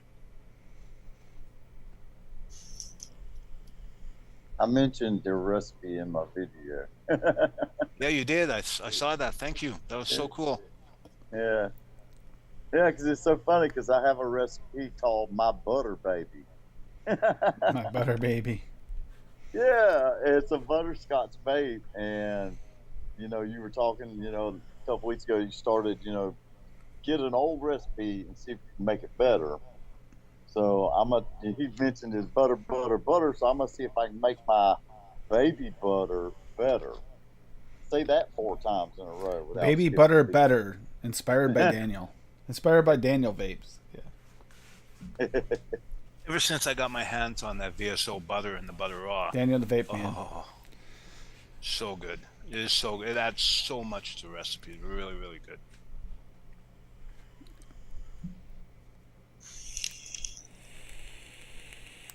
Yeah, Linda, the Chinese government owns, I believe, 18% of the tobacco industry in China, which if you know how many people smoke in China, that's massive. Yeah, we looked at it at one of the after shows, didn't we, Dave? Looked at a lot of the data. It was pretty And intense how much smoking goes on there, and that's the reason why they ban it locally, but then they're still willing to sell the products most well, cases. that's never been a problem with the Chinese. They don't care what they do export wise. Another country that's really bizarre, if you want to grab on the conspiracy theory, look at India. They banned vaping because the government owns the tobacco industry.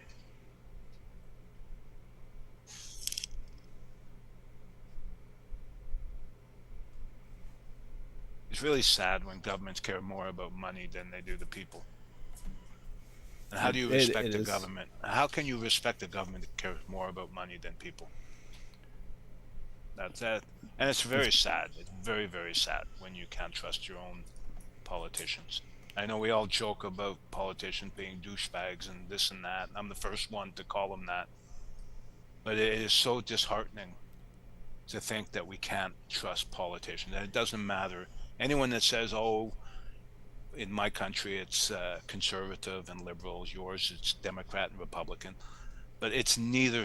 Both sides are just as bad. Doesn't matter who. And it's very, very disheartening. That's true. They even the ones that aren't maliciously doing it are following the ones blindly that are, because they don't want to. The learning of things is too much for them. If you're not going to learn about it, don't make laws about it. Leave it up to the rest of the people that actually know something about it. Yeah. But it's not only in Canada, right? You elect your officials and they're in the parliament and they have to follow the party line. If they don't, they can be kicked out of government. So they're, their hands are tied. Even if they wanted to help you, they can't because they'd lose their jobs. And we're seeing it the vape industry, obviously, but it's not just limited to the vape industry. Pay attention to everything else. It's ultimately they get to the people in power that everybody trusts. They get to them. Once they get them in their pocket, there's no stopping them. Or if they get it just a conspiracy theory in their head, like we have a couple of them that just kind of got nuts with their conspiracy theories, like Stanton Glantz type people would just make up their own. Oh, this is true because this is based off my results. Where are your results from? I made them up. It's okay. Yeah, well, I created a situation where it looks good in my favor. It's like if you're not going to learn about it and truly learn about it, and I understand they can't learn about every industry, every situation, but if you're not going to learn about it, don't make a law about it. Refuse to pass a law about it until you know more, or something else. It's simple. Just do the right thing, but they don't do the right thing. well, Mallory hit the nail on the head when these health orgs have a vested interest in people staying sick. That's a problem. If their mandate was we're going to close up shop, when we've accomplished what we set out to do, and they stick to that, then that's another story. You can trust them.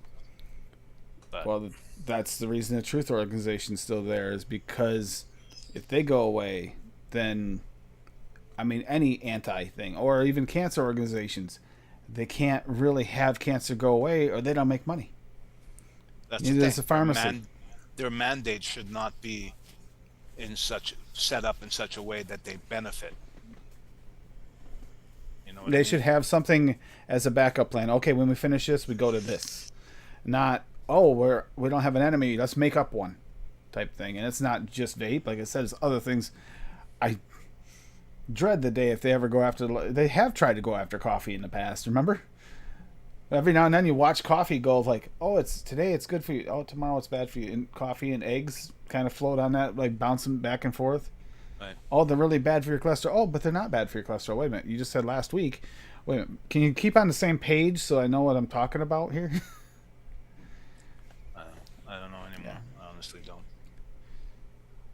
Yeah, it's all over the place. The vaccine, same thing. Pushing it. No, Swaggy, there's a few of us that have some opinions on that, and the opinions vary, and that's understandable, and okay. Well, part of the problem with everything today is everything gets politicized. The vaccines got Yeah. politicized. This got politicized. If it got so bad that if you got a vaccine, oh well, you have to be a liberal, or if you wear a mask, you're a liberal. I mean, come on. It couldn't be because you choose whichever choice you chose is for yourself. Has everyone forgotten that when we were children, you had no choice but to get vaccinated? You had a vaccine notebook, a booklet that you had to present at school, or they weren't letting you in. Has everyone forgotten that? And there's a story I always say. I don't want to bore people, but there's a story I always tell about. There was this girl when I used to work at Mackay Center. It was an institution for handicapped kids, but they used to rent out the big gym to various organizations. So one night I'm working security. They rent out the gym to the Polio Association. So I'm thinking, oh, it's going to be an easy gig tonight. They're all going to be 90-year-olds, It's going to be easy peasy. And I look out the window and I saw this absolutely stunningly beautiful woman walking across the parking lot. I could only see her from the head up. And she was moving like she wasn't moving right. And then as she came into full view, she had the wraparound crutches, the typical thing you see from people with polio. This woman was maybe 24 years old. And I thought to myself, how the hell does anyone have polio at that age? Come to find out, and I didn't ask her because that would be rude, but come to find out her parents were anti-vaxxers. So they had gotten vaccinated. The father went on a business trip to India, which is rife with polio, came back and gave it to his infant daughter. Now she spent the rest of her life like that with spaghetti legs. That's sad. But I understand everyone's mistrust because we all mistrust everything. So I mean, if you're lied to once, you can't trust again, right? So we've got to clean up. The politicians have to be cleaned up as well as the corporations, because when profit is the be all to end all, and they're willing to do whatever they can to make said profit, then there's a problem. I know we're a vape show. We shouldn't even be talking about this, but we're living it because they're going after us because we're taking away their tobacco revenue. Taking away their money. Yeah, exactly. And what's weird is we keep on throwing it on the underfunded areas. The FDA is underfunded. They don't even have enough people to regulate what they're supposed to regulate, and they understand what they're regulating. And now Stroh's trying to reach out beyond that and try to regulate something like the PMTAs they weren't expecting. We were just talking about this on Tuesdays. On Thursday on Nick's blog. They can't regulate something that they don't understand, and then they get a mass influx of it, and it's like, oh, you're supposed to figure this out. Well, we don't know how to do it, so we're just going to shut everything out, pretty much, because they don't know what they're doing. It's like, when you don't know what you're doing, admit it and don't do it. Don't regulate something you don't understand. That was a rigged game. It sounds like common sense to me, but okay. That was rigged. It was all rigged before it even began. They had no intention of passing anything. They had intentions of possibly going through it at a low level, but they weren't set up to have a million things submitted. No, and what they did pass was bullshit. 12-year-old technology. You can't tell me whatever it was that Vice, whatever it was, that is garbage compared to what's around today. So here we get going down the politics side of it again. Dave's getting worked up. I know. This is why we make flavors, because we don't have to worry about as much. Addie's got something going on. Oh, recipes by Mallory. Yeah, give Mallory a follow. She's got some good recipes. Yes. She doesn't have an unreal amount of flavors, but she puts out some pretty damn good recipes with the limited flavor stash she has. That's the trick, too. If you have a limited flavor stash, doesn't mean you can't make anything.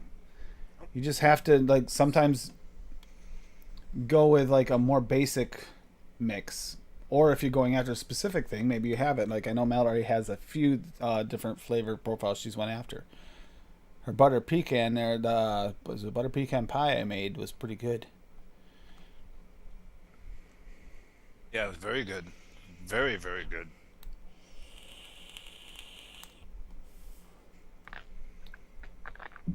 No, you're right, for the Mallory. week. But if that gets people off smoking it, but that's as far as they're gonna go because they can't get anything else.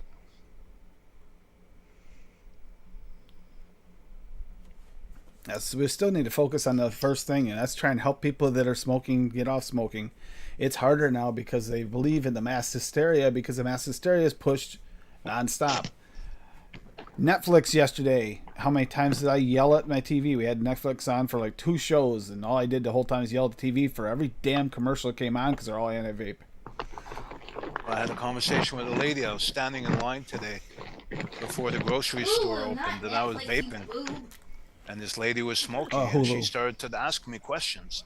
And I started to tell her about it. And she said, "But I heard a lot of people died because of vaping." Then I had to go into explanation what they were vaping. They weren't vaping nicotine. They were vaping bootleg cannabis cartridges. I had to explain that to her, and I could watch her eyes glaze over. It was already too much information. Yep. Not here's the easiest way to put it. For one, it was not a pandemic, like they tried to say it was. It was a limited number of people that were exposed to a black market Exactly. illegally made basically in your bathtub style with the wrong ingredients. Right. Somebody made a fake thing that wasn't real. That's all it was. Yep. To us, we know that, but to the uninitiated, this lady, okay, no matter what I say, I couldn't break that chain of association. That's the problem. So these people, they believe the media. The media tells them, "Oh, it's vaping." They don't break it down and disassociate bootleg cannabis cartridges from legitimate vaping products that are tobacco harm reduction. No, that's the problem. And I mean, that's not the first person I've come across. Vitamin E acetone is not something that's supposed to be put in a vape. It is not It's put there by anyone putting it there It's not put there legally by anyone legally putting it in there. It was an ingredient that does not belong in there and should never have been put in there. It was put in there by somebody who didn't know what they were doing. Exactly. Simple. Yeah. Yeah, and I explained to her. Acetate.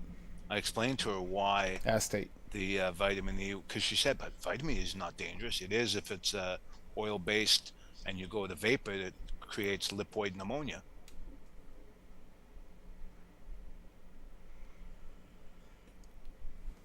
I don't know if I planted the seed that I told her. You know what? I pointed to the cigarette counter at the supermarket. If you so desire, you can get a disposable, at least to start and see what you think.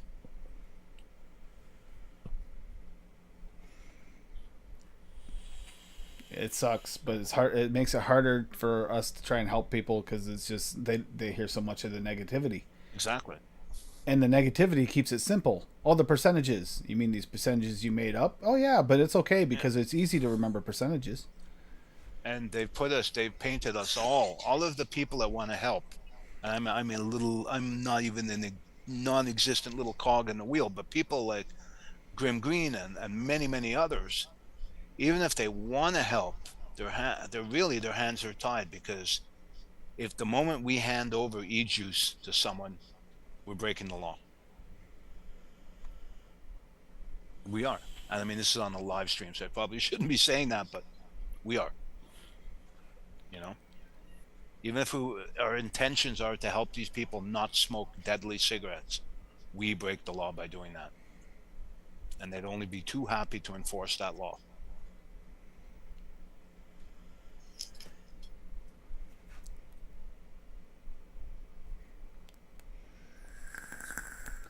Host was convinced that vaping is the same as smoking. Matter what I said. Ugh. I saw something come up in one of my feeds there on my feed for Facebook yesterday. It was someone talking anti, and it sounded like it had an accent. I wonder if that's the same guy. It was a gaming channel. Fee, are you the reason that showed up in my feed? Now, it's very hard to change people's opinions. It's hard to change the media's opinions, which is what really pushes that. And one thing we got here is we got this. The only thing we can focus on mostly, try to do that as best you can, but focus on keeping the people here satisfied and staying on, not switching back. helping people not get in a position where they don't have a choice but to switch back. And that's a tough thing with some of the regulations. Very tough. I mean, look, if you can't get your material, let's say you're a DIYer and you can't get your VG, PG, and nicotine, and and you were a chain vapor, the likelihood of you going back to smoking is very, very great. That's why I prepped. I have enough material to keep going forever, for years, because I knew that if something happened and I couldn't vape, I'd probably go back to smoking. I'd like to say I wouldn't, but I probably would. Something Hey, stressful would happen, you know.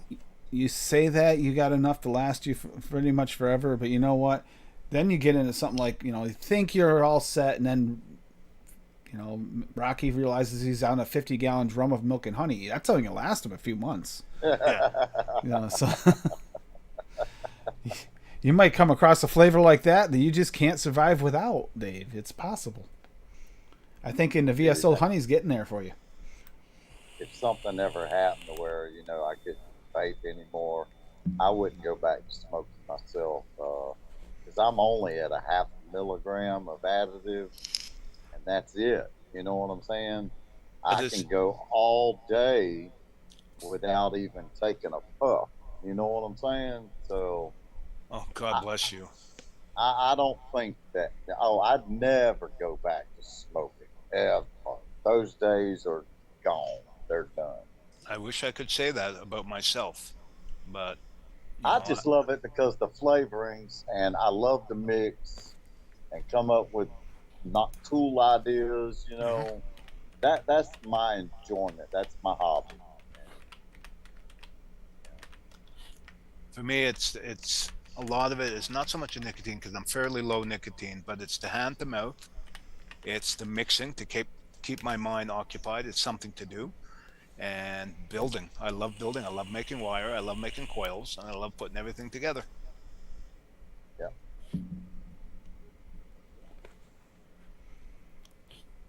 So we do have a bubblegum / chews episode coming up, by the way, and that's actually kind of to help Bob out because Bob loves his bubblegums. I was gonna say that Bob is huge on in gum. But I added chews too because some people don't really love bubblegum, but you can still do like a fruit chew, and I mean they're delicious anyway.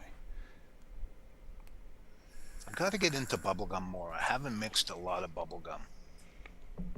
And I really like the strong minty gum, And with that tea berry, I'm going to start playing with that. Tea berry? Tea berry. Yeah, Swaggy's got tea berry. Do what? Swaggy's got tea berry flavor. Wait a minute. Hold on. Now, I remember whenever I was little, which was, back in the Stone Age, y'all supposed to laugh at that. Anyway. You're younger than me. They had a gum called tea berry gum. Yep. Is that the same flavoring? It is the same flavor. Tea berry is actually just tea berry gum. It is basically like it's a minty like flavor, but it's a natural minty flavor. Kinda, yes, it's kind of minty. Yes, it is. I used to love that gum. It's similar to wintergreen, very similar. Not quite the same, but similar. Yeah, exactly. Tea berry. I mean, if you're really having tea berry, it is kind of like its own thing, but it definitely falls into that category of a similar flavor to a wintergreen. There you go. VSO just explained it. It is a wintergreen, yeah. It's just made from the berries. It is. It's the berries from the same plant, right, Swaggy?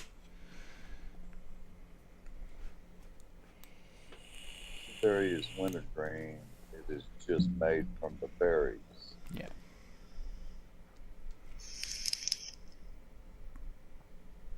Yeah, and he's got that tea berry flavor. That's something I want to play with too, and that's something I probably will. I'm thinking a tea berry gum sounds like a great for the idea. for the gum episode, I'm definitely going to do that. That's what I used to get in my Christmas stocking every year, is a couple packs of that tea berry gum. And the same company, I can't remember the name of the company that made that gum, but they also had an orange flavored gum that was really, really good. And it was like a stick gum, like Wrigley sticks, Like what kind of orange? Like a creamy orange or a citrus, a very citrus? Is a very citrusy, uh, more citrusy, like almost kind of like Tang, the drink Okay. Tang. Yeah. It almost tasted like that. It was that kind of orangey, citrusy gum. Yeah. That sounds really good. That sounds really good too. Now you can't find now. If I'm not mistaken, I'm gonna look around because I think I can still find that tea berry gum. Yeah, it's available on But Amazon. right, but the orange one, I haven't seen it in a long, long time.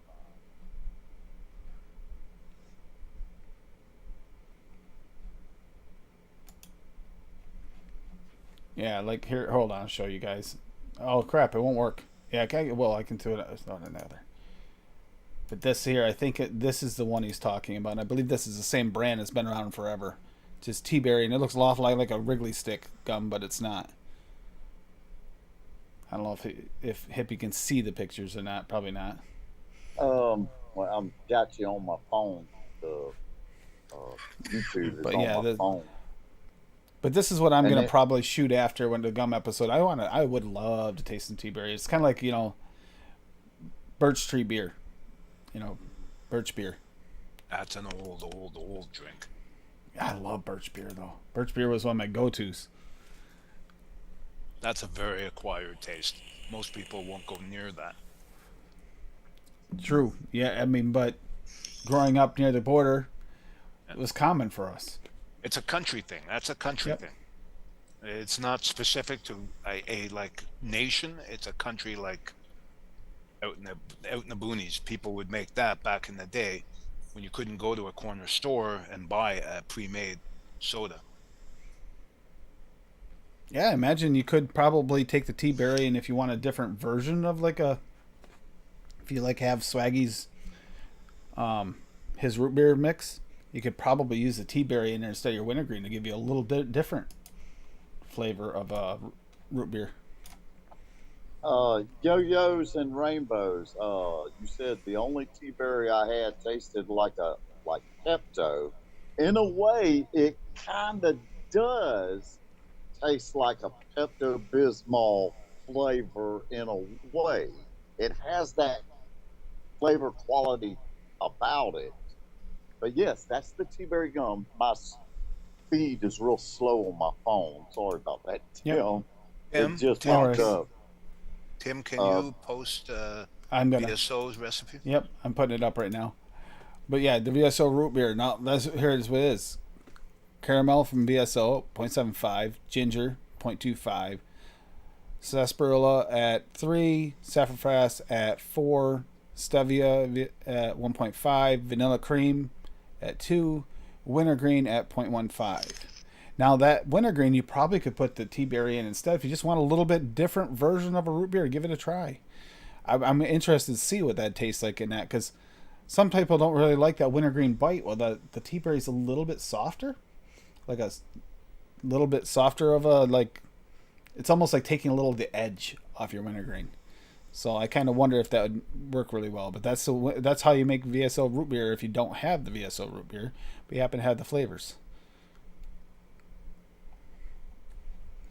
So that's how he makes his, and that's another thing. If you get that recipe and maybe you don't like a little bit of spice, so you like a little bit more spice in your root beer, you want a little more bite or a little less, you can adjust it with that versus having the one shot. So it's kind of can work to your advantage to make your own because you can create it within your palate. Find the craft beer company. There's some craft beer companies out there that make root beers. They're Mm-hmm. really good. They're really good, like old fashioned root beer. Very good. But yeah, that looks really really good. Now the Swaggy root beer one, I had that one before, but yeah, that I've tried his actual one shot of it, and I've actually mixed this before I had the one shot. So just what it says. But yeah, it's and his version is kind of like not quite as bitey as like Barks, but it has a little tiny bit of bite to it with his version of it. Mallory, if you want to taste a really good recipe, take Swaggy's chocolate donut at 10%. Mix it with Wendy V's milkshake at 10%. Oh, it's so good. A 20% one shot. That's what he just made. So good.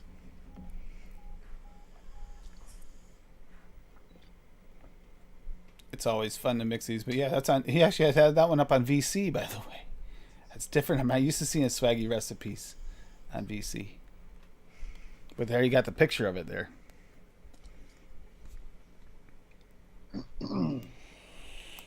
Mallory, I know which one shot you're talking about. It wasn't Swaggy's though, but yes. Whose was There's, it? she got a, I think it was a, wasn't Flavor Jungle one or something like that? That she got a one shot from that she said her description of it was just absolutely like Was horrendous. that for cookies and cream? Yeah, Cream that quotations. yeah, that one. She did Jungle Flavors. It was. I thought it was. Yeah, she got the one shot from there. She apparently did not like in any way, shape, or form. The whole world's talking about her description. Yep. Thank you, Toonie. Always good to hit a few Toonie's links. You can do what you can. You know, especially when it comes to anything that'll ask you for your testimonials. That's our best. That is literally probably our best offense for the situation, is try and be proactive, is just to get our information out there as much as we can. Not everyone's going to read it, but just one person that reads it is one person that will understand better. Yeah, And it's easy. The only way we can get a politician to listen really is to try that. Everything else falls on dead ears. Talking to them directly, they definitely have overwhelmingly every one of them I've talked to in depth. It's just too much for them to learn. But what they can learn is if your health increased because of you vaping versus when you were smoking, the things you can do now compared to then. Maybe even if you have some documentation or something like that or proof of it, that'd be even better if they ask for it or want it from your doctor. From like, oh, before you smoked, you had all these issues. Oh, now your issues are lightened. Your COPD was like really bad. Now it's like either lessened or gone. You know, that's something they need to hear. Because they can't deny that. Because that's actual factual stuff that can't be denied. The free ones, what do we got? Is it really expensive to ship to UK? That's a good question for Swaggy.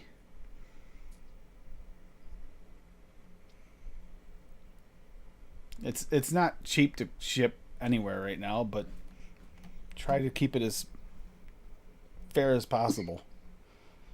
I look at it this way, no matter what, it's way cheaper than buying commercial juice. That's how I look at it. Yeah, exactly. So even if I pay whatever, 30, 35, 40, 50 bucks shipping, I'm getting enough flavors to make 40 liters of e-juice, and the shipping's costing me less than a 120 bottle of juice. So gotta keep it in perspective, I guess would be a good way to put it. True. That's a good way to put it right there. I mean, you hit it right on the head. That's like getting the medicine flowers. They weren't cheap. They're not. But are they damn good flavors? Yes. Are they worth getting? Yes. There's those things I'm going to use them for. I can't use something else for it? Yes. It kind of works that way. Especially when you're trying to really build a nuance of flavors. Sometimes even the ones you don't really think you want because you're kind of borderline if you're going to use them, they might turn out to be the perfect flavor to put in a recipe to make it taste just right. It's only the ones that you pretty much generally know just suck, and there are some of those flavors out there that just, there's no way these things are good. There's not a lot of those, but there are some. But even shitty flavors can be used with others, and they'll shine. Yeah. So, the way I look at it. I've reused some flavors before because they're in other people's recipes that aren't flavors I like. And they work in that recipe. That can happen. Or sometimes I know that I taste it and I taste that that's the weird note for me. Then I know that I could try to give this another try with a similar flavor that might not have that weirdness to it for me. And it might fix it. Yeah. And, for me, I made a great effort to step out of my wheelhouse and I'm so happy I did because I'm discovering flavors that are just phenomenal. Coconut banana cream custard. Oh, I love it. Hell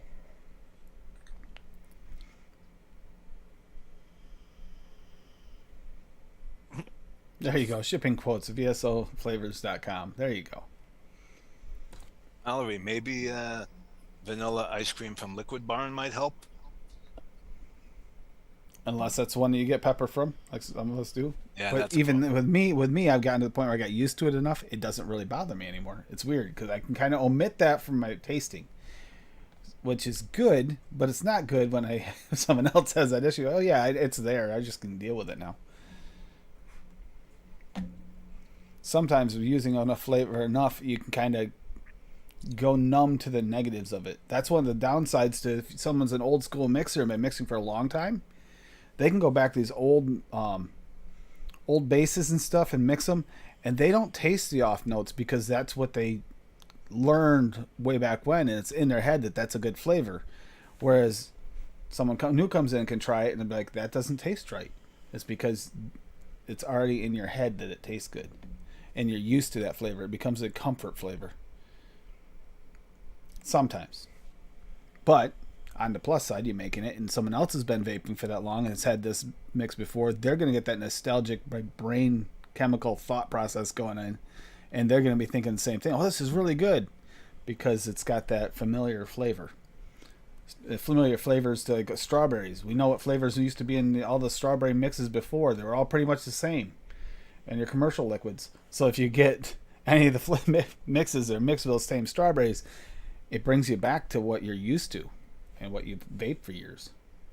Funny you say that. I'm actually trying to clone a pound cake that I love, a commercial juice. Um, I'm hoping to get there. That's my moon sugar, if you will. Everyone's going after moon sugar. I'm going after that. I did finish the coffee. She's going to yell at me and say, there's still some left in the pot. Man, that sounds good. A cup of coffee. Does, doesn't it? There is still some left in the pot, you butthole. See? Told you. Maximum.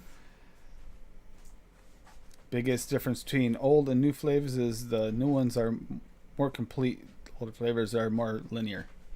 Yeah, it is. They're linear, but they can bring back a nostalgic feel that might still be not what you're actually shooting for authenticity, but it might be what you really are craving because you want that. Like when you first started vaping, or your first mixes that you made with the LR or whatever back in the day.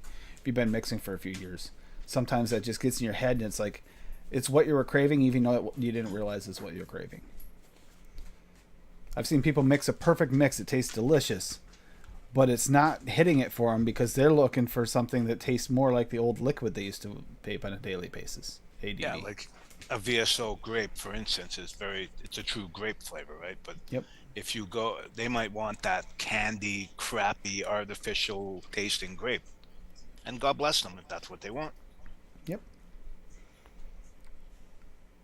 It's also when we start to mix for someone who's used to commercial liquids. Sometimes we have to mix ourselves down to the point where we're not making it as authentic as we are getting to the point where we like to try and really nitpick it. Maybe we need to dumb it down a little bit, make it a little less authentic for someone who's trying to transition off. Another thing is using more sweetener than we're typically used to. I still have to do that for her. I have to mix hers heavier in sweetener. And more flavoring as well. Man, Yep. I got a bottle from Naked, that company called Naked, Yep. and I've had it probably for over a freaking year now. That may be going on 2 years. It was in my drawer. I pulled it out last week and put it on one of my drippers. About gagged my head off, man. Oh my God. Just so much flavor. It's just over flavored, you know? I was like, holy crap. One of the problems with commercial juices, they try to make it so it's used right across every platform, right? Yeah, So if you're using a sub-ohm tank, it might be fine. But using on a exactly. dripper, It's not way so too good. strong. Yeah, Or what dripper?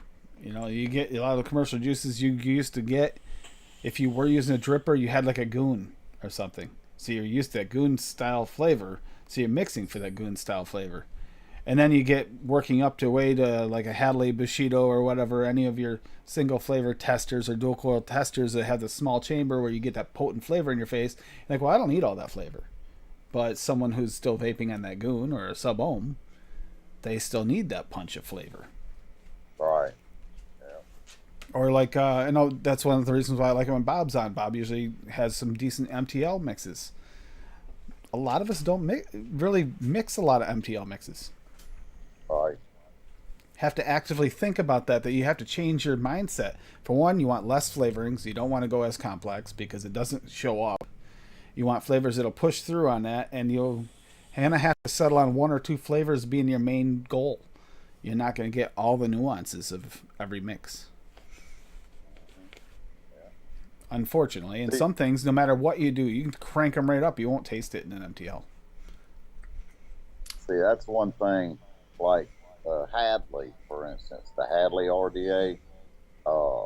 I vape mainly my fruits and berries in my Hadley mostly because it brings out the fruits and berries more. But for like my custards and thick cream type vapes and like this gingerbread cookie here, I like vaping it in a bigger 25 millimeter RDA, with a 3-core alien in it. You know what I'm saying? To Yep. get more of that saturation, that depth, Yep. So That's why I like you're right about spices. the Titan. Great for dessert flavors. Absolutely great for dessert flavors. Because it punches you in the face with all the flavor, and you can mix that, and you'll get all of that right in your face. But a lot of times in that, because of the fact that it's just a punch in your face of flavors, the fruit flavors are kind of lost in it. You don't get the Right. bright notes of the fruit necessarily. It'll come through as Not fruit, getting but those not bright. top notes. You're not Yep. getting them top notes. Yep. Right. And using the Titan's a commitment. Making vaping great again. You still are, Spaggy. Nothing old about that. You still are. You're creating all these flavors like we're talking tonight. If you were going to work on a pectin, oh my God, yes, please. If you're working on that egg roll, yes, please. It's like, and that's the thing. What about the flavors you can't get anymore? There were some damn good flavors on the market that are kind of like right now, at least, we can't get a hold of them, which Like might be temporary. waffle. Waffle's another one. Yep, classic Belgian waffle. From Innuera. I swear to God, I think what's that breakfast on it? It was on the tip of my damn tongue. Don't you hate that? Waffle House. I think they claimed all the rights to Innuera's waffle flavor. I think they did. I think they bought the rights to it. That's why you can't buy it no more. Can't get it because they stole it. Steep Mallory, hot yeah. D's. It tastes so damn good. Yeah, Mallory, I have 2 of them. They're amazing.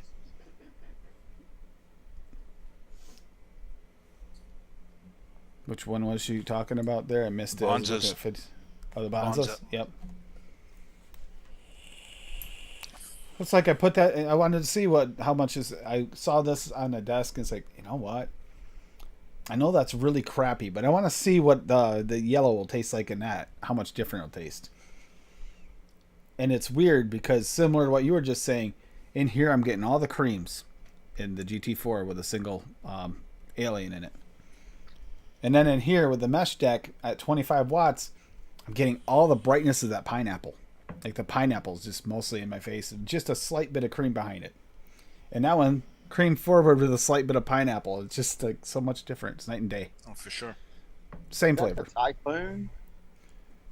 Yeah, this That's is the Typhoon GT4. Yep. GT4S. I got that same daggone.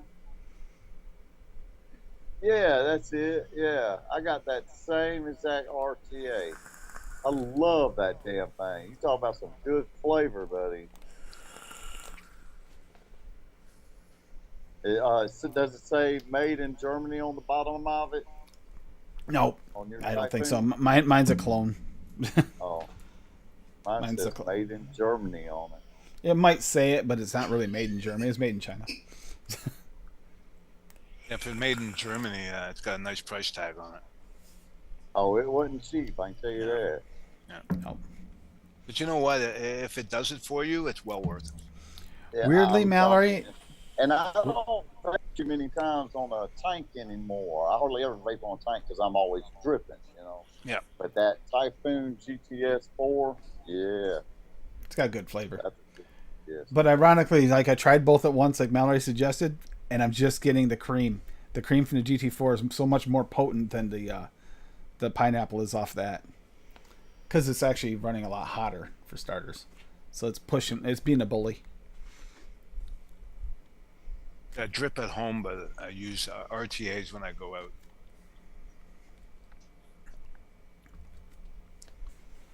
Yeah, I brought my old Pulse 80, that first Pulse mod, skunk mod. I brought it on a trip. While I'm driving, I can squonk, you know.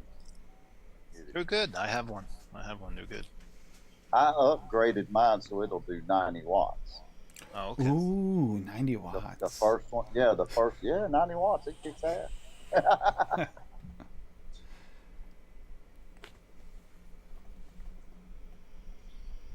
Yeah, I want to try Uncle Bob's Blue Raz bubblegum, but I only have the VSO Blue Raz, and I think he uses another flavor house as well, doesn't he? He might use the Flavor one or something. Let me check. I made it. I've made it.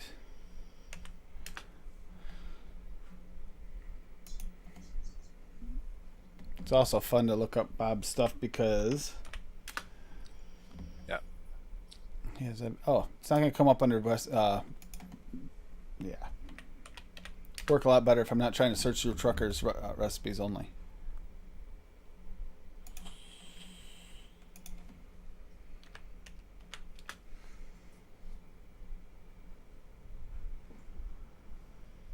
Oh my god.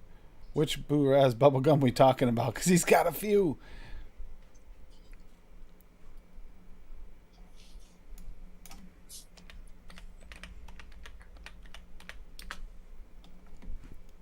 Excuse me. So, Hippie, how long are you up at your stepdaughter's place? No, it's my stepdaughter's place. Yeah. Oh, we're leaving tomorrow. Okay. Tomorrow afternoon. Okay. I'm guessing it's probably the one for Gulf Teas is probably the one. That's the one I mixed. So here it is. The gum on her while her bra is on for Gulf Tea vapes.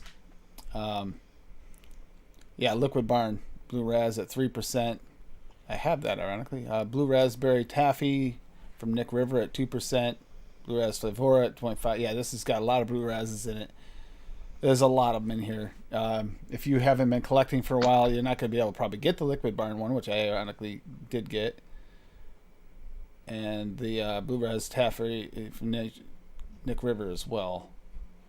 Let's see. Here's his other ones. I think VSO is saying the recipe where Tim sticks it to anything with a pulse and some without.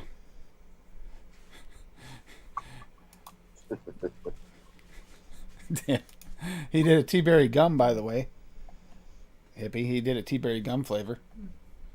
Click Using on the it. VSO bubble gum, cooling agent WS23, 0.5%. Polar Blast FA at 0.5.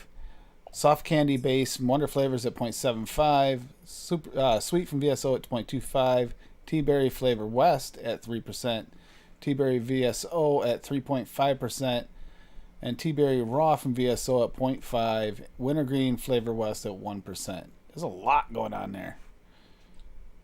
A lot. So, I don't know. You want to go that hard with it, or are you going to try something a little simpler? Just curious where you're thinking about going with that. I He used don't a know. few. Oh yeah.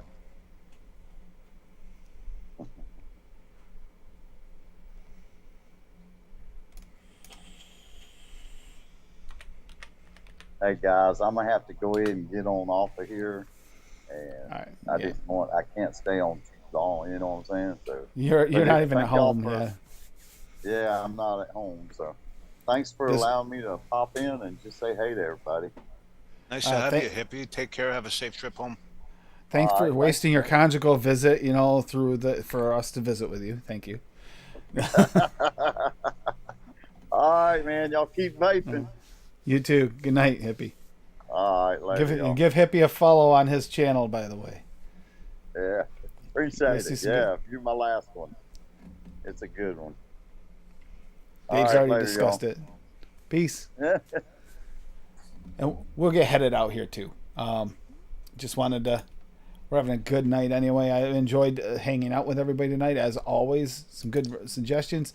I definitely want to do some the tea berry during that gum episode. I'm gonna do something else as well. I don't know what hippie's gonna do something crazy because that's just hippie. And he's trying to figure out how to shut this thing off. Yes, I am. He's here forever, folks. Don't worry. Power button. Hit the power button. Damn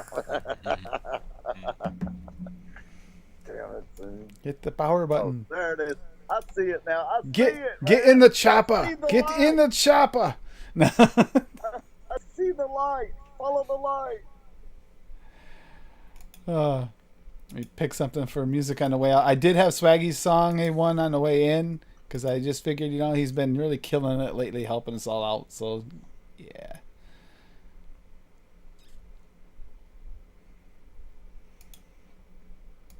We're going to do the same as last time. We are going to go with another favorite theme of a few people that theme song, DuckTales, just for fun. Go out on some fun. Yeah, thank you guys. Great episode. Like we said, we do the tea berries. I do think that we should actually definitely work on some other weird concoctions coming up with Christmas coming up. I'm thinking plum. I got a bunch of plums now to make like a plum pudding or plum pie. And then, but just some of these weird things that we do for Christmas and Thanksgiving. Let your Mince imaginations tarts. go wild. Mince tarts. Mints is another one we just talked about. Definitely want to work with that. I don't know. Be interesting to see if Swaggy comes up with anything new too, because he does do these every once in a while. He releases something that he's working on that's not even released. It might not be a one shot. It just might be something out of Swaggy's head. Get in Swaggy's head, you're in trouble. But it'll be fun anyway. Yeah, Fetty. Going back to bed? Possibly. Yeah, it was a rough day. I'm feeling a lot better than I was earlier.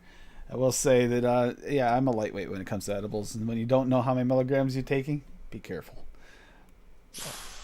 No way. Yeah, Dave's like, nope.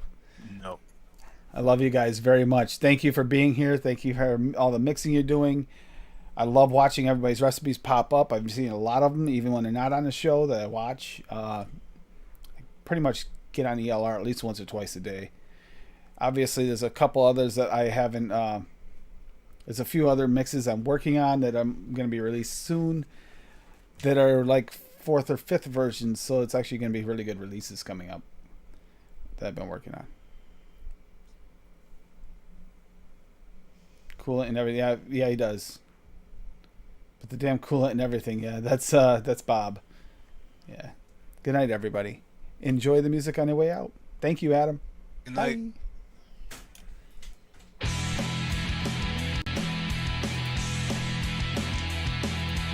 Life is like a hurricane here in Duckburg. Race cars, lasers, aeroplanes. It's a duck blur. Might solve the mystery or rewrite history. DuckTales. Ooh. Every day they're out there making DuckTales. Ooh. Tales of daring, do bad, and good luck tales. Danger. Watch behind. find you.